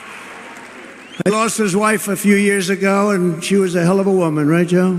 But she's looking down at you, and she's proud of you. She's saying, you did very well with this group of people. But I've known you for a long time, and there was nobody like him. He understood the border better than anybody, and he ran it fairly. He ran very fair, but he ran it strong, and they respected him. They didn't even try. So thank you very much, Joe. And your wife she's proud of you. She's proud of you. Very proud of you. We're grateful to be joined tonight by the founder of Turning Point Action, a gentleman named Charlie Kirk.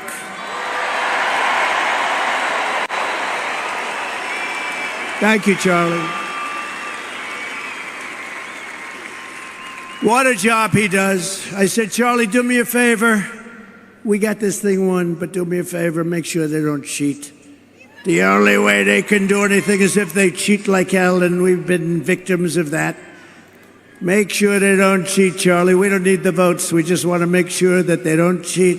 Hello, Sheriff. How are we doing? How are you guys doing? Good. Thank you. We need every sheriff to get over there, every law enforcement official, because we got the votes. We got to make sure everything's on the up and up. Charlie and his team of people, I mean, he's got hundreds of thousands of young people. It's actually quite discriminatory. Charlie, have you ever been sued by old people for not accepting them? He's got the youngest looking group of people, and they're warriors. They're unbelievable. The job Charlie has done is incredible. Thank you, Charlie. Thank you, Charlie. The job he's done is really incredible. Also with us is an incredible congresswoman who has decided to go onto a certain board. Do you know what I'm talking about? The most important board maybe in the whole country. And she's going to make sure everything's on the up and up. Debbie Lesko. Debbie, thank you, Congresswoman. Thank you, Debbie. You make sure, Debbie. She just won a big election by a massive... Well, you won that election easy, didn't you? She won it pretty easy. Another person who's a friend of mine, he's a warrior for a long time. He's great. He loves his state, loves our country. Andy Biggs, Congressman Andy Biggs. Thank you, Andy. Thank you.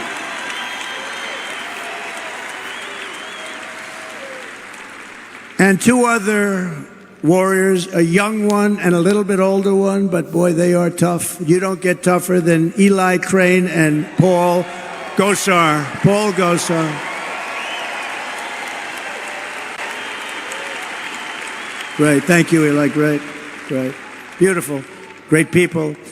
And the next congressman from Arizona's 8th District, Abe Hamadeh. Wow. He's going to be good for a long time. He's a young gentleman. Great, Abe. Great job. Great job. Great heart. He went through a tough one. Arizona GOP chairwoman, she is doing a job. Gina Swoboda. Gina, she is doing a job. And a very good friend of mine, the next senator from Arizona, I really believe this. Look, she's running against, we don't have to do a big, I was going to bring her up. I was going to say, come on, Carrie, speak. But she just spoke for half an hour. What the hell am I going to do here? But I will tell you, she's running against a guy who's a rubber stamp for, it used to be Biden. Now, who the hell knows? I don't even know. Do we know who it is? A rubber stamp for somebody. But Ruben Gallejo is horrible. He's an open borders maniac. He's a defund the police maniac. He shouldn't be allowed to even run in this election against her because Carrie Lake is incredible. She's incredible. She's tough. She's smart. She's got heart. And she should be your next senator. I hope you win this sucker because you are winning. You're running against a guy that cannot carry your shoes. I'm being nice. You know the expression, can't carry her shoes. And you're going to have a big victory, and we're going to work together, and we're going to make sure we win this state. I say this presidentially, if we win this state, which we're expected to, we're leading and all of that, we win the presidency, and we have to take Carrie Lake with us. Go get him. Go get him, Carrie.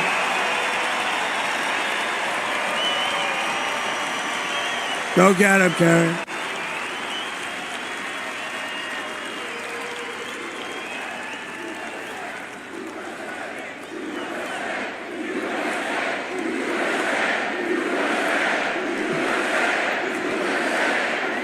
Very important.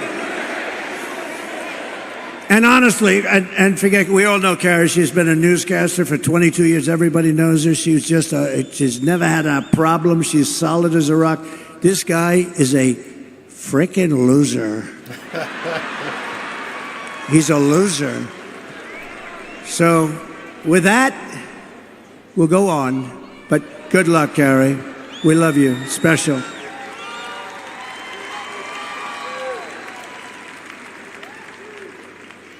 Since Democrats didn't talk about Kamala's horrendous record last night, we will. For nearly 4 years, Comrade Kamala Harris. I use that term, I don't know if it's good. Is it good or not, tell me? Let's do a poll. Let's do a poll. I love these free polls. Instead of spending $250,000 to a pollster that doesn't even poll, you know what they do? They take your money, they say, let's see, all right, 49 to 51, all right. It's one of the greatest businesses in history. I get a free poll here. Do you like the name? She's a radical left lunatic, okay? She's a defunder of the police. She wants to defund all the things that we talk about. Do I call her Comrade Kamala Harris or do I not? Ready? Ready?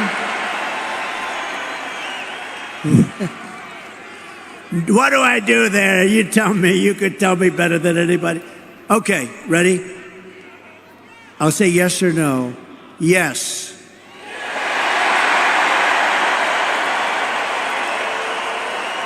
No. Comrade Kamala Harris.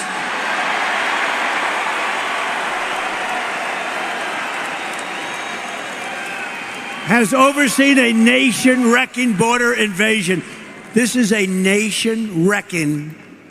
It's an invasion. You know, one of the ways I built hundreds of miles of wall. I was there yesterday. I looked up and down. I said, man, I built a lot of wall. And we could have put up 200 miles more. but they didn't want to do it. And that's when I said, I think they really want open borders. But we built much more wall than I said I was going to build. And you couldn't see the end of it yesterday. You couldn't see the end. We had a news conference, but it's a dangerous area. It's a dangerous area because of her, because of him. But he put her in charge, whether she's borders are. And that's what she was called. Only recently did she say she doesn't have that. But you know what? She has been the worst manager. And the Border Patrol never even saw her. They never even met her. She's in charge of it. They never even met her. And you suffered the price.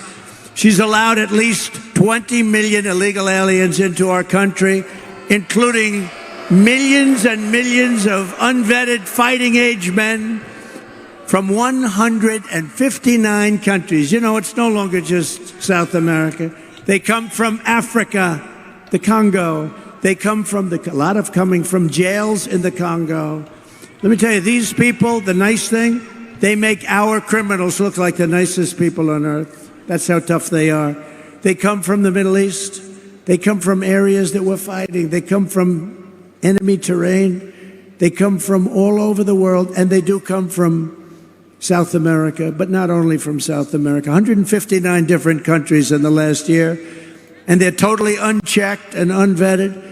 Every single year she's been in office, she has set an all-time high illegal border crossings record, triple and quadruple what the year before, where I'd have like 150,000 and she'd have 2.5 million. What she has done to this country, nobody can tell you. She destroyed San Francisco as the district attorney. She destroyed California. You know that. This is a woman that's going to she destroyed California. She had a policy, if you steal less than $950, you're allowed to keep it. You can go, we're not going to prosecute. So criminals are walking into stores, mean, nasty guys, rough guys, and they take calculators and they calculate. Let's say I want to get up. They walk out, then they walk back in. The whole thing, this is who we're going to have running our country? I don't think so. And nobody lies like her. She's a liar. She makes up crap. She's the one going to raise. She said, Donald Trump is going to raise. You know why? She said I was going to raise it. Because I'm going to put tariffs on other countries coming into our country. And that has nothing to do with taxes to us. That's a tax on another country. And I did it with China, and we had no inflation. I had no inflation. I took in hundreds of billions of dollars from China, and not one other president took in 10 cents. They were all, China, we're afraid of China. We're afraid of China.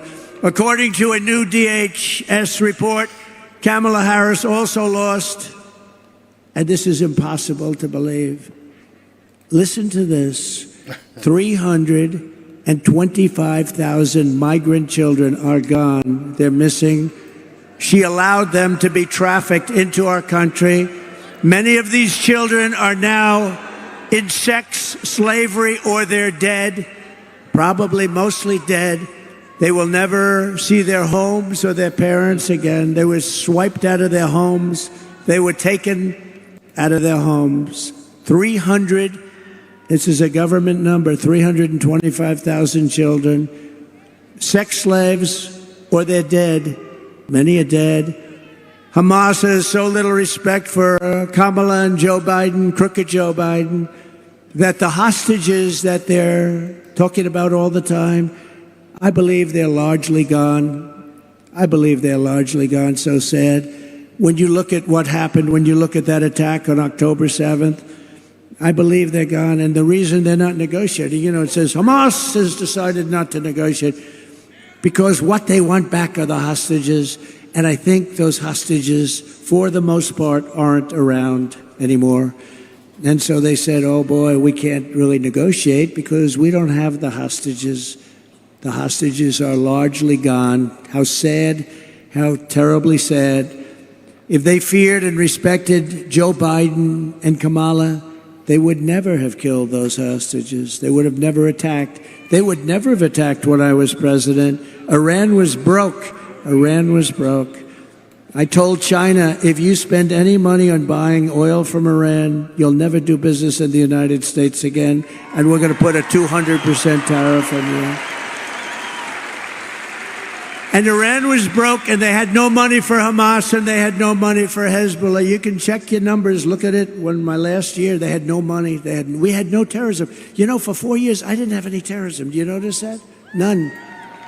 And when they asked Viktor Orban, the Prime Minister of Hungary, very strong guy, what is the reason that things are so bad now? The Middle East is blowing up.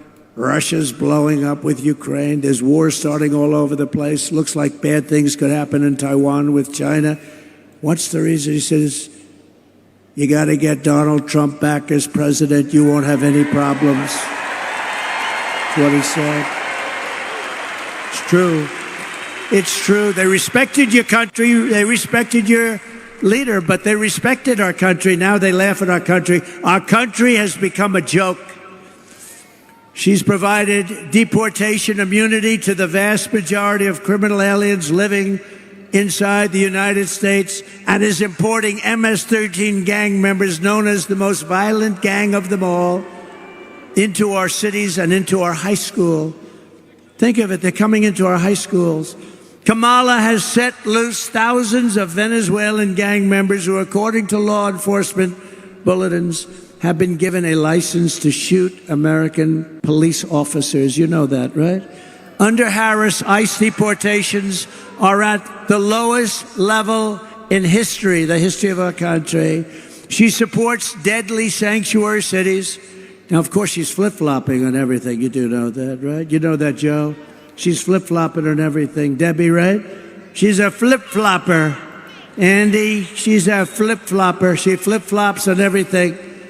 Because she was polled. She said she didn't do too well. That's probably why she was the first out of 22 people. I can't get over it. She was the first failure. And now she's running. Oh, we're going to beat her. I look forward to the debate, too. I do look forward to the debate. Look forward to it. She called for abolishing ICE. These are great patriots who are tough as hell. You need tough people. She's compared ICE agents to the KKK. She wants to repeal the federal law that makes illegal immigration a crime, making illegal immigration totally legal. It's okay to come into our country. She wants to release all of the thousands of criminal illegal aliens that are locked up in detention centers, and these are the toughest of them all. She wants to release them into our country. We have detention centers for the toughest of them all. She says, we're going to release them. Now, maybe they'll ask her tonight, oh, no, I would never do that. She might change. She's changing and everything. But don't forget, if the election ever went haywire, if they can find a way to cheat enough and she wins, in quote, she wins, she's going to do everything that you wouldn't dream of, including no fracking. She didn't discuss fracking last night. No fracking in Pennsylvania. I can't imagine she could do well in Pennsylvania. 500,000 jobs are involved with fracking, and a huge amount of their budget, everything's involved with fracking, and she's against it. In her speech last night, she lied about almost everything. She lied when she said, I was going to raise taxes. No, I'm lowering taxes. She's the one. She lied and said that, oh, this is the best. I'm going to be the one, and I was already there. I didn't touch your Social Security, and a lot of Democrats wanted me to. She lied when she said that I want to cut Social Security and Medicare. No, she wants to cut it because she wants to have the illegal immigrants coming into our country to go on Social Security and Medicare, which will destroy Social Security and Medicare. It's Kamala Harris who cast a tie-breaking vote to cut Medicare by $266 billion. She cut your Medicare, remember this, by $266 billion, and then promised mass amnesty last night to 20 million illegal aliens and make them American citizens, which will absolutely obliterate your Social Security and your Medicare, ultimately leaving those programs bankrupt and our seniors desperate and poor. And remember, when you talk about all of those hundreds of billions of dollars, you know what she's putting that money into? The Green New Scam. She took it out of your Medicare. She's putting it into one of the greatest ever, one of the great voices of sport. Stand up. Let's see if anybody knows who the hell you are. Good job. Hey, good man. He's done a good job. Who is it? But she took it out and she wants to put it in. She put it into the Green New Scam. She said the border was safe under her direction. You know, they're the party of disinformation and misinformation. They'll say something 100 times. The border was safe. Did you see last night? The border's safe. The first time she said that was about 2 months ago, and she went like this. The border was safe. She started choking. Horrible. They are the misinformation, disinformation. They lie. They keep saying the same untruth over and over again. And you know, you're not like in my business. You're not in this political business like these people. You're in other things. You're lawyers and you're carpenters and you're electricians and you're drivers and you're doing a lot of things. By the way, no tax on tips. Remember that? No tax on tips. No tax on tips. She tried that one, and yet in Congress right now they have bills to destroy people that don't. Do you see what's going on?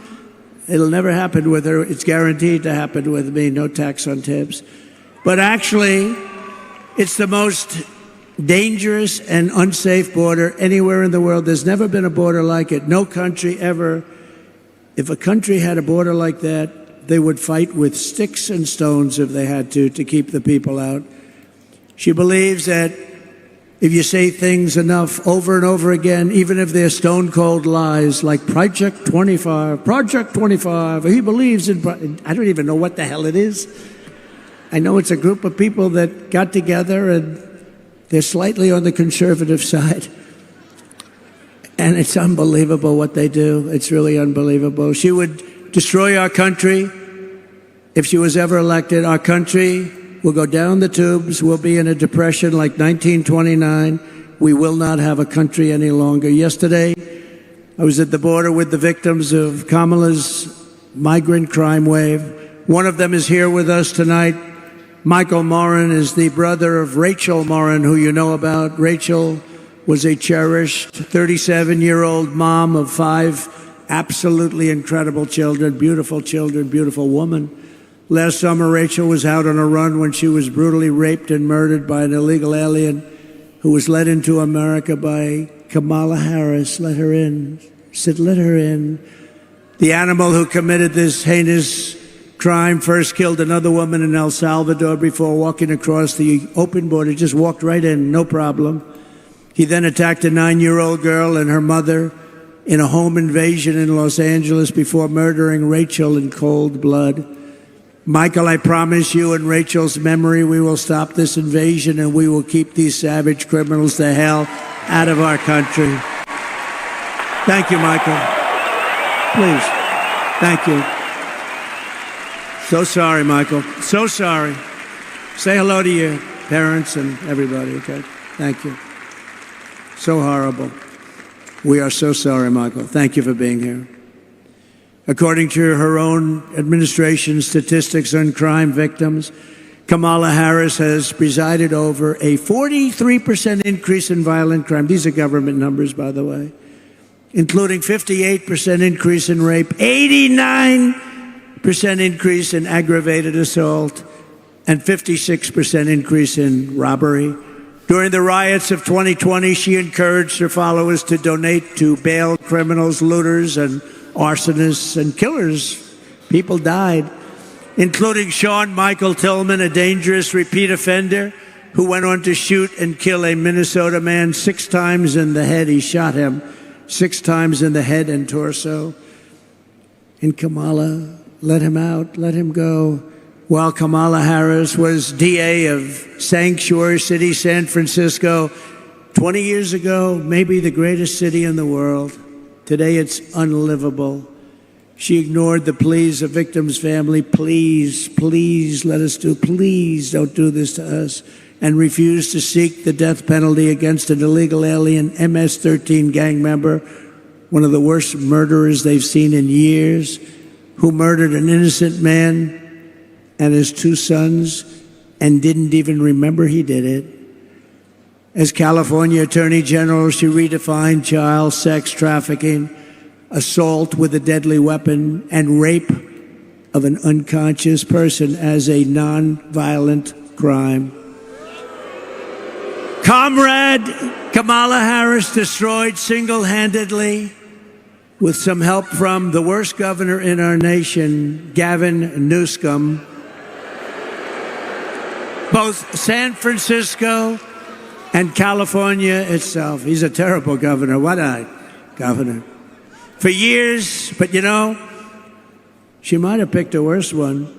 If you look at the numbers in Minnesota, we hope we're going to win Minnesota. It hasn't been won since 1972, Richard Nixon. But we're doing well there, too. But the governor is horrible. You know what he did? He approved a bill to give tampons in every young man's bathroom. Right? Think of that. This is what we have. This is our vice president, our potential president. Tampons in boys' bathrooms. For years, Kamala Harris has pushed legislation to strip police officers of protection, trying to bankrupt them and ruin their lives for doing their jobs. No protection, no immunity, no nothing. She even endorsed defund the police. I will never defund the police. I will only fund the police and fund them with plenty of money and pride. I will always back our law enforcement heroes in blue. We are pleased to be joined tonight by the president of the Arizona Police Association, Justin Harris. Oh, no, he's not a relation. Justin, are you a relation? Last name is Harris, spelled the same. I'm very concerned about this. I'm not really. But Justin Harris is a great gentleman who has a special announcement. Justin, would you please come up? Thank you.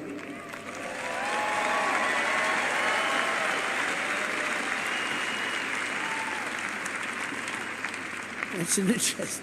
I'm not worried about it. Thank you, great. Thank you, great, sir. Thank you. Thank you. Thank you, sir. Well, good evening, everyone. I'm a little concerned about that illegal immigration chart you put up there. Was that a spike in immigration or the inflation? Sort of both. Kind of both, right? Wonderful job those Democrats are doing. My name is Justin Harris. I'm a veteran police sergeant here in Arizona with 25 years of experience in service.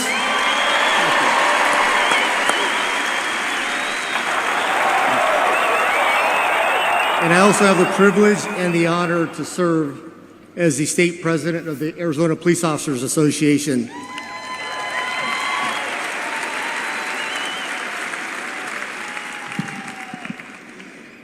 The Arizona Police Officers Association is the largest law enforcement association in the state of Arizona, and we represent over 12,000 law enforcement professionals, the men and women that currently serve in our communities each and every day at the local, county, state, and federal law enforcement levels. We cover the entire state. And on behalf of the Arizona Police Association, we are proud to welcome President Trump to the great state of Arizona.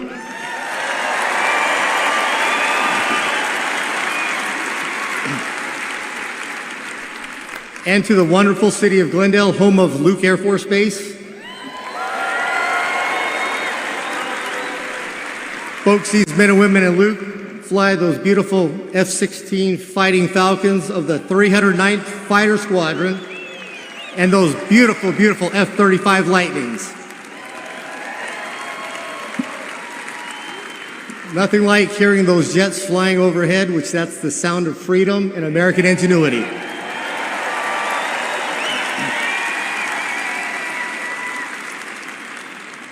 Also a special thank you to the Glendale Mayor, Jerry Wires, and the entire City Council. for their unwavering support and advocacy for our police officers, active duty military, and our veterans. You're not going to find stronger advocates for our military, our veterans, and our police officers anywhere in the world other than Glendale. Thank you, Mayor and Council.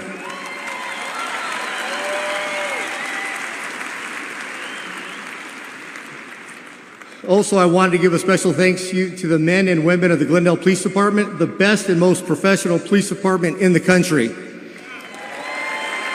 Okay, thank you. With a special thanks to Police Chief Chris Briggs and the other 8 West Valley Coalition departments that allowed us to use their law enforcement officers here today to keep us all safe. Thank you, gentlemen and women.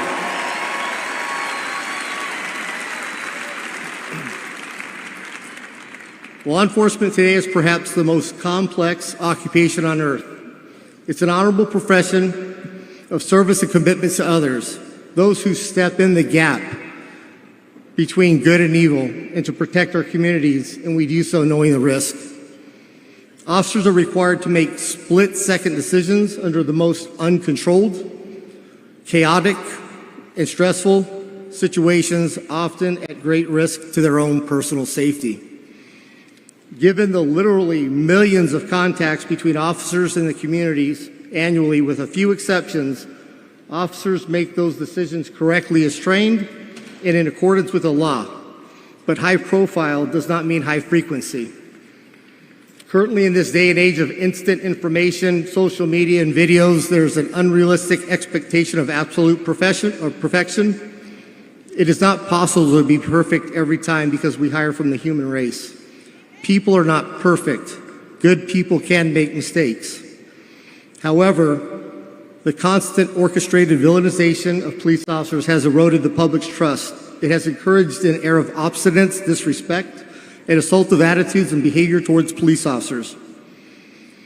What was that name we called her? Was that Comrade Kamala? Was that what it was?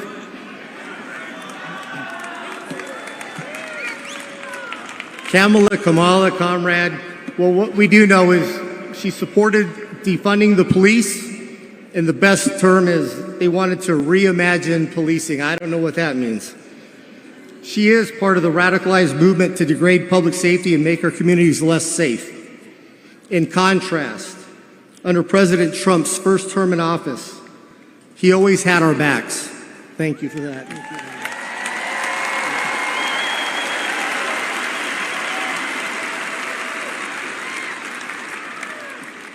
He never rushed to judgment, and he never, ever in a lifetime called to defund the police, ever.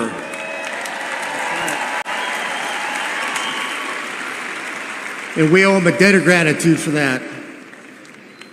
Let's also forget, when President Donald Trump was president, he closed the borders and locked the door.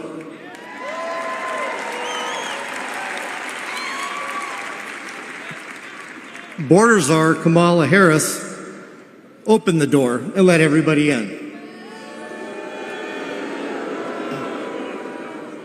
Border Czar Kamala Harris is allowing millions of illegal immigrants into this country, turning each and every state into a border state and flooding American streets with drugs and crime. The Democrats haven't quite figured this out yet, but it's not rocket science. But open borders equals more crime. Close the border.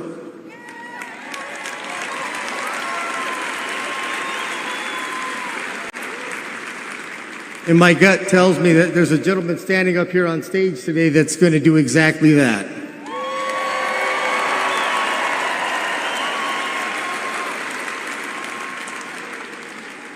President Donald Trump has in the past and will again make America great again by tackling lawlessness head on.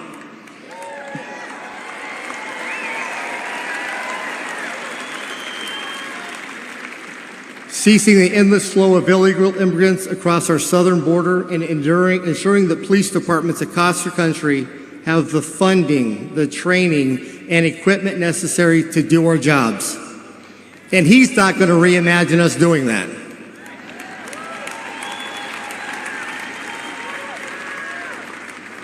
President Trump will stop the multi-million-dollar illicit trade that occurs each and every day at the border. Thanks to Comrade Kamala, with these open borders, the only group that she's enriched is the Mexican cartels, which have expanded to over 160 countries across the world. They've done this by using human beings and human trafficking and treating them like dogs. The flow of illegal drugs in this country is unmatched in history. And they also have illegal vaping devices that are harming our communities and killing our kids, all being imported from China through the cartels. This has to stop. Kamala Harris, as border czar, deliberately obliterated the U.S. border to flood the country with illegals. They canceled the wall. They implemented catch and release and terminated Remain in Mexico and effectively shut down ICE, pulling those agents off of the front line, putting them in administrative duties to do paperwork and change diapers. Meanwhile, the front door of our country is wide open. President Trump will stop this.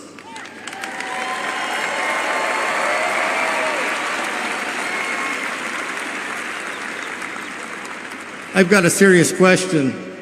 Has the border czar, Kamala, even toured the southern border? Didn't think so. Has President Donald Trump toured the border? Yes, he has. And I heard the cartels went running. On average, there's over 5,000 illegal immigrants are being released into the country every day, our country. We don't know who they are, don't know where they came from, can't even account for them. For 38 straight months, the monthly border encounters have been higher than even the highest month seen under the Trump administration. You can't tell me this isn't being done deliberately, because it is. In 2023 alone, more than 900,000 illegal immigrants were released into the interior of the U.S., unaccounted for, waiting for court dates, and nobody knows where they're at. That's the entire city of Mesa flowing into our countries, and that's the only ones we know about. Illegal drugs are flowing into this country at an alarming rate, with only 5% being intercepted at the border. Okay.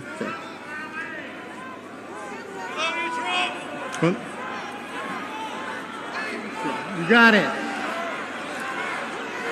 Folks, let me finish up here, please. This country, our family, our communities, and everything that each of us holds dear and near to our hearts cannot endure another 4 years of a clueless president that cares more about the color of her curtains than the safety and prosperity of our great country and its people. It is clear who supports law enforcement, law and order, and that's President Trump. His unwavering shown commitment to the rule of law of the men and women to place their lives on the line every day. So if you support national security and want to secure our borders, vote Trump.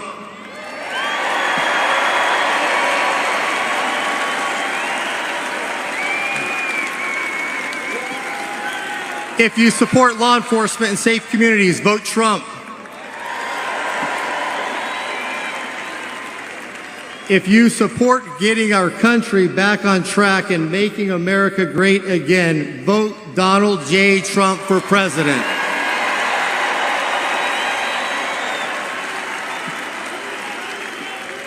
And this is why the Arizona Police Association and our 12,000 members, family, and friends are proud to extend our endorsement to Donald J. Trump for President of the United States of America. Thank you. God bless. Big endorsement. Big endorsement. Thank you very much. Wow, that's a great endorsement. Means a lot.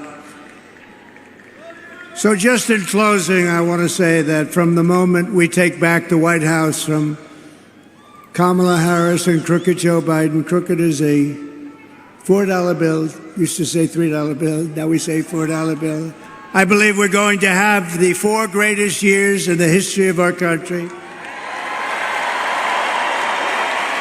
Starting on day 1, I will seal the border and stop the migrant invasion of our country. We will carry out the largest deportation operation in American history, larger even than President Dwight D. Eisenhower in the 1950s, who was a big believer in borders. We will defeat inflation and we will make America affordable again. You're going to have an affordable country again. We will make America the dominant energy producer in the world by far. It won't even be close. Remember, as I always say, we have more liquid gold under our feet than any other country in the world, including Saudi Arabia, including Russia. And we will use it to reduce taxes and energy costs for our people. We will reduce your energy bills in 1 year by more than 50%.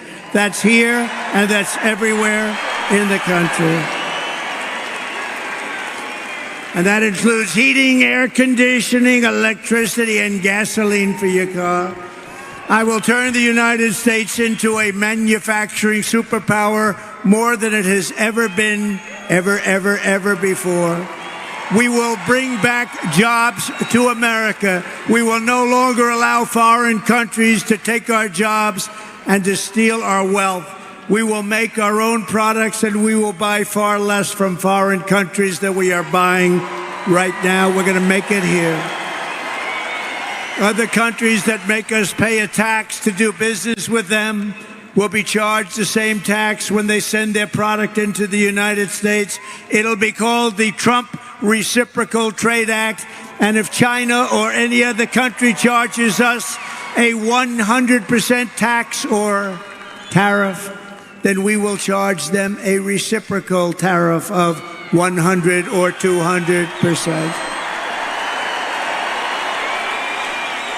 In the words of a great president, William McKinley, the protective tariff policy of the Republicans has made the lives of our countrymen sweeter, brighter, and it's the best our citizenship and our civilization can ever have. Better destiny for our people. We ought to take care of our own nation, and we have to take care of our industries first. We have to take care of our country first. It's about time, and it's going to happen starting on January 20th of next year. I will not let Mexico, China, or any other country sell cars into the United States to the detriment of our auto workers all over our country, including in Michigan and South Carolina. United Auto Workers, you're going to vote for Trump because I'm going to bring you back more auto production than you've ever seen in this country before. I will end the ridiculous electric vehicle mandate, cut every job-killing regulation of the Harris-Biden administration, and make our auto manufacturing business bigger, better, and stronger than it has ever been before. And if you relied on Kamala, there would be no auto industry. Within 3 years, you'll never make another car. When I am back in the White House, we will pass large tax cuts for our workers, and there will be, as I said, no tax on tips. And that means if you're a restaurant worker, a bartender, hospitality worker, caddy, barber, mover, driver, or anyone else who relies on tip income, your tips will be 100% yours to keep. You will no longer be harassed by your government. And I will fight for and protect your Social Security and your Medicare with no cuts and no changes in age. We're not going to move it up. They want to move it up 5 years. We're not doing it. Darling, when do we get our Social Security? Well, they just moved it up 5 years. You're not going to happen with me. It's going to happen with them. They're going to destroy your Social Security. And we will have no tax on Social Security benefits for seniors.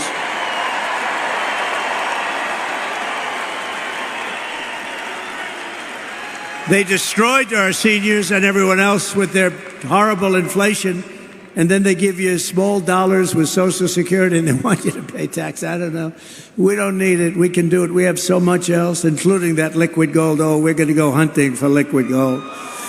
We will cut wasteful and unnecessary spending, and we will terminate the Green New Scam and spend that money on roads, bridges, real infrastructure, and paying down debt. No fake infrastructure that has caused massive inflation with no benefit whatsoever to our population. I will settle the war in Ukraine, and I will end the chaos in the Middle East, and we will restore peace through strike, and it will happen quickly. I will have that war ended before I go to the White House on January 20th. I will have the war in Ukraine ended as president-elect.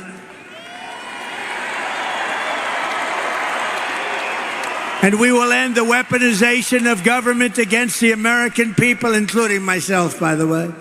They've weaponized the government against the political opponent. Can you imagine? But you just saw we won the big case down in Florida. Everyone said, oh. They weaponized it. They got their Justice Department to go after their political opponent, but they're not doing well. I'm the only one that ever happened to where my numbers went up. What do you think about that, Mr. Congressman? I don't think it's ever happened. They go after me and my numbers go up. Somebody's got to explain this. We will rebuild our cities, including Washington, D.C., making them safe, clean, and beautiful once again. And we will keep the U.S. dollar as the world's reserve currency, because right now it is under siege. And this is how we will end the era of inflation, mayhem, and misery under Kamala and Crooked Joe, and unleash safety, prosperity, peace for Americans of every race, religion, color, and creed. Together we will deliver low taxes, low regulations, low energy costs, low interest costs, low inflation. And that's for everyone. We're talking about everyone. We want to make sure everyone can afford groceries, a car, and a home. We will stop the invasion, end migrant crime, support our great police, strengthen our military, build a missile defense shield around our country, keep critical race theory and transgender insanity out of our schools, and we will keep men out of women's sports.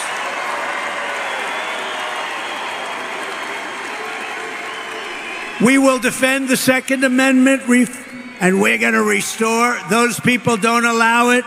The fake news doesn't allow it. We will restore free speech in our country, and we will secure our elections, Mr. Congressman. Get rid of this Everyone will censorship. prosper, every family will thrive, and every day will be filled with joy and opportunity and hope. But for that to happen, we must defeat Kamala Harris, a new name. We must stop her country-destroying liberal agenda once and for all. We have to put an end to it. So get your friends, get your family, register, volunteer, and get out to vote. We want a landslide that is too big, too rigged, too big, too rigged. Right? Right, Deb? On November 5th, we will save our country. We will save our economy. We will rescue our middle class.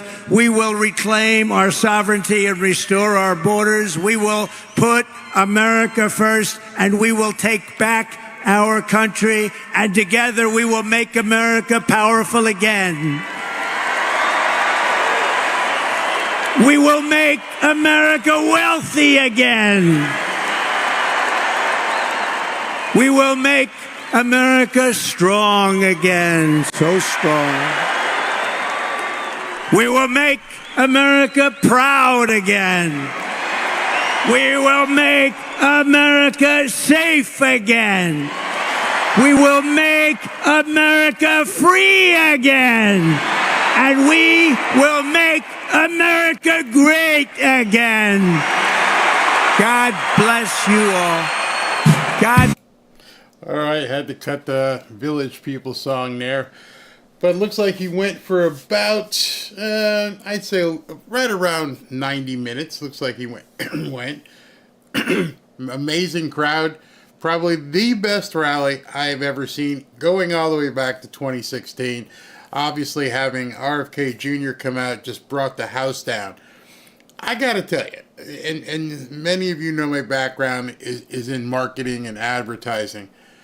This dude's on another level, at a whole other level. I mean, they could have come together a number of times. They could have basically figured out how they were going to align themselves, how the Avengers were going to be put together. And somehow, this guy had the foresight to say, listen, here's what we're going to do. We're going to get together, but I need you to wait. I need you to wait till after the DNC. Let them build up the entire hype on Kamala. Let them install her as a new candidate. Have every news station just groveling to get more and more of Kamala. We're just going to do all that. Let them do it. And then the night after, not even 24 hours later, then we're going to drop the bomb. Then I want you to come on stage. That's when all the eyeballs would she be basking in, her glory of her bellicose and belligerent speech, as RFK Jr. called it. And there he goes, he's exiting. What a speech. What a speech. And I mean, it's what, 8:55? It still isn't even 24 hours since the DNC ended. Just obliterated. Nobody's talking about it right now. When I was switching screens and I'm looking at people sending me comments and things of that nature, and I'm going through this, let me just show you. I was looking to see how many, the nuts were out there talking about it. And I found yes, best rally. I found a couple of people that, you wouldn't necessarily see them being such cheerleaders about this. And I want to show you a couple of things. This is from Bill Ackman. Bill Ackman is a billionaire guy. See here, CEO of Pershing Square Crow Trustee. Please take 40 minutes of your time and listen to one of the most important, moving, and inspirational speeches that I've ever heard in my lifetime. I was reading this over and over and over. People are like, it's the best speech I've ever heard in my life. Not just in this campaign, in my life. And the reason why that speech affected so many people is he ripped the veil. He completely showed you what's behind the curtain. As he was talking, his credibility oozes from him. Obviously, he's had his uncle killed. He's had his father killed. He's had his cousin, John Jr., killed. He has seen it all. He was there when, Martin Luther King got killed. He was, I don't know if he was there when Malcolm X got killed, excuse me. But he lived through all that. And he knows what this government is capable of doing. Probably at this point, more than just about anybody. And he just went on stage today, partnered with Trump, and they're going to rip it open. Nobody has heard this stuff. Nobody has been able to get into that area the way RFK Jr. did. And he said he's been waiting. Then he ripped apart the media. Then he ripped apart the entire Democrat Party. Dan Bongino had a great tweet. Let me see if I can find Dan's tweet, because it was absolutely amazing. Let me find it, because I got to show you this, and it's so true. That's the thing about it. Let me find Dan's tweet that I'm talking about. All right, so this one. When a lifelong Democrat from an iconic Democrat family who tried to run as a Democrat and who's been a running mate was a Democrat warns you about the dangers of voting for the Democrats in this election, you should probably listen. And I'm like, yeah, here's a guy who's in one of the, I guess you would not a founding family, but one of the primary families in Democrat history. Not just of the last couple elections. This guy is a part of Democrat history. And he knows all whatever they've done. And he came out and said, we're going to blow it all up. And Trump's like, this is my guy. I'm getting behind him. And more than likely, J.D. Vance, I love the guy, but if RFK Jr. wasn't headstrong about doing his thing, he probably would have been Trump's vice president. I really think that. So going back to what Bill Ackman wrote, the speech begins about minute 40. He addresses the health crisis in our country and its root causes and how he intends to address it. He also scolds the DNC for its anti-democratic, anti-free speech actions during the election. He went, if you guys haven't seen it, go back on the channel and look. He talks about everything they did to censor him, how they sued him, tried to just keep him off the ballot. It doesn't matter whether you're a Republican, Democrat, or otherwise. It is important for you to hear his words, not a short-form translation by the media. We owe him as much for the work, sacrifice, and investment he has made in his campaign and in sharing his important message. Why is that important? And why is it, how is it going to impact MAGA and, Trump? Because at this point, the coalition that I keep calling the Avengers, and you can just name them off: J.D. Vance, Tulsi Gabbard, RFK Jr., Elon Musk, Tucker Carlson, and I'm sure that will continue to grow as this movement begins to morph into the Unity Party.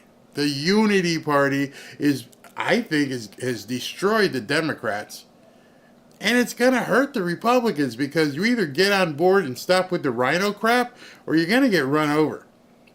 I think we're going to see a dynamic over the next couple of weeks, going into the next couple of months, where we're going to see people that you wouldn't ordinarily see support a, quote, Republican, who are now supporting America. And they're going to realize at this point that this woman, this evil, and what she represents is an insomnia. It is just disgusting, and America shouldn't even be going down this path. We don't want to be communist. At this point, there is no Republican. It doesn't matter. We're Americans, and we need to fight for the soul of America, and we need to build that coalition, that Avenger group, allies. I'm going to challenge each one of you. It's 9:02 p.m. on a Friday evening. When you leave here, begin thinking how you can begin expanding a coalition. People that you don't know, but that you may work with. You may see at church who weren't going to vote for Donald Trump. Now you have to talk to them and say, vote for America. Here is the coalition of people who are going to fight for America. These people here, name them, show them. They're not fighting for the Republican Party. They're not fighting for the Libertarian Party. They are fighting for America. We have to save America. We have to get rid of the communists, the socialists, and Marxists forever. All of them. AOC, Chuck Schumer, Elizabeth Warren, Kamala Harris, all of them. They have to be just dismantled and destroyed so that it never rears its ugly head again. And the only way that's going to happen is if we vote en masse, make it way too big to rig, and make a serious statement. And those statements can't wait until November. Right now, start making those statements. If you got a Facebook account, start talking about America. You don't even have to push Trump. Hey, listen, I'm looking to save America. Be a part of the Avengers. It doesn't matter at this point. That line has now been crossed. I'm sorry if it upsets you. And you're like, well, I don't really think Robert F. Kennedy Jr. is a Republican. He doesn't have my best interest at heart. Yeah, he does. Because right now, the only thing that matters, get over yourself. There's one thing that matters at this point, and that's saving America. We'll work out the other stuff afterwards. There'll be arguments, there'll be fights, but at least people want to save America. Make that your priority. Uno one. That is my priority, to save America. Because the alternative, while people are over here bickering and talking crap to each other and saying, well, he's not enough of a conservative, and he's not enough of a libertarian, and he's not enough of this. Meanwhile, you got this communist machine with the media that are going to do everything they possibly can to turn this into Cuba. She said it. Take her for her word. She means what she says. So if you look at it that way, if you actually look at it from that perspective and say nothing else matters but saving America, I think you'll be fine. I think you'll be able to look over other people's warts and go, okay, I don't really like. Wow, man, you're kind of no. You want to save America? Yes, you're in. That's it. Sort of like, Christianity. You believe in Jesus? Yeah. He's our Lord and Savior? Yes. You're a Christian. All the other stuff, when, you've heard people go, well, he's not really a Christian. He just has fire insurance. I'm pretty sure the words fire insurance don't show up in the Bible whatsoever. There's no paragraph and goes, oh, wait a minute, you're a D-level Christian. I've been to church for 50 years. I go every Sunday, I go every Thursday, I go to Wednesday prayer. And I'm gonna have the mansion in heaven. You're gonna be in the outhouse. Nope, not in the Bible. Doesn't say that. There are no classifications. Maybe Billy Graham, but other than that, we're all in the same place. You believe, Savior, you're in. That's your ticket. There is no fire insurance. Same thing here. Same thing. You believe in saving America? Yes. You want to make sure America doesn't go to communism? Yes. Hey, brother. That's it. That's it. You're my brother in arms at this point. And I really mean that. I really mean that's what you guys have to do. Forget everything else. Don't let it bother you. Become brothers in arms. Become an avenger. Save America. That's my point here in leaving with you guys. I hope you guys understand that.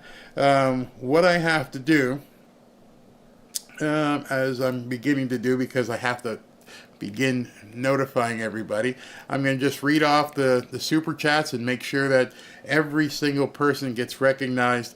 Dickie Spaz, thank you. Donald Donovan, happy birthday, Carrie Lake. Paula Guerri, Mr. Cunningham, thank you for your coverage, and for one man. I'm Barry. Mr. Cunningham was my dad. Crazy Horse Racing, thank you. John Zeller, Edwin Mendez, Villain, how you doing? Thank you. Imagine if RFK is in with Trump. We're going to know everything that Trump promised. RFK is quintessential to our America. God bless and Godspeed. Absolutely. Del Hole, Villain again, thank you. Del Hole again, thank you. USMC Devil Dog, Christine Chong, thank you very much. Honeybee, Brad Crane, Villain again. Rudy Pataski, Del Hole. Sandra Mass, thank you very much. Lou Jack Martinez, 74 million times 2, too big to rig. Domestic Terror, dude, that's a scary handle.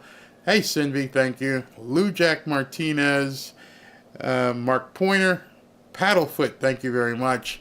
Anthony Solomon, Del Hole again. Del, you're the man. Jean Abad, thank you. Foxy, WMC. Mary Sylvia Quintala, EMAC Tactical. Brad Crane, Marla Perulis, Mary Sylvia Quintilla again. Rick Moore, Pat Ziegler, Frankie, Pat Ziegler again. Colleen Vega, Mike the Plumber, Moby the Programmer, thank you.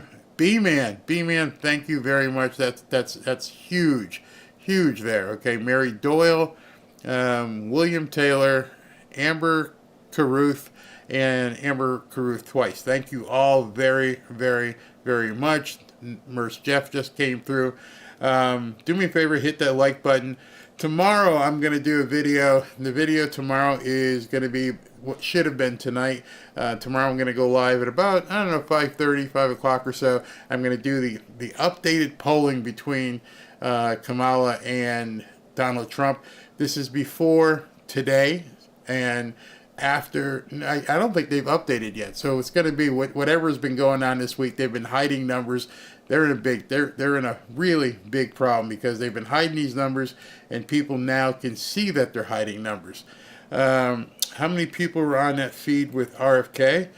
Which feed? The earlier one? I don't know. We had 50, 60,000. It'll grow as well.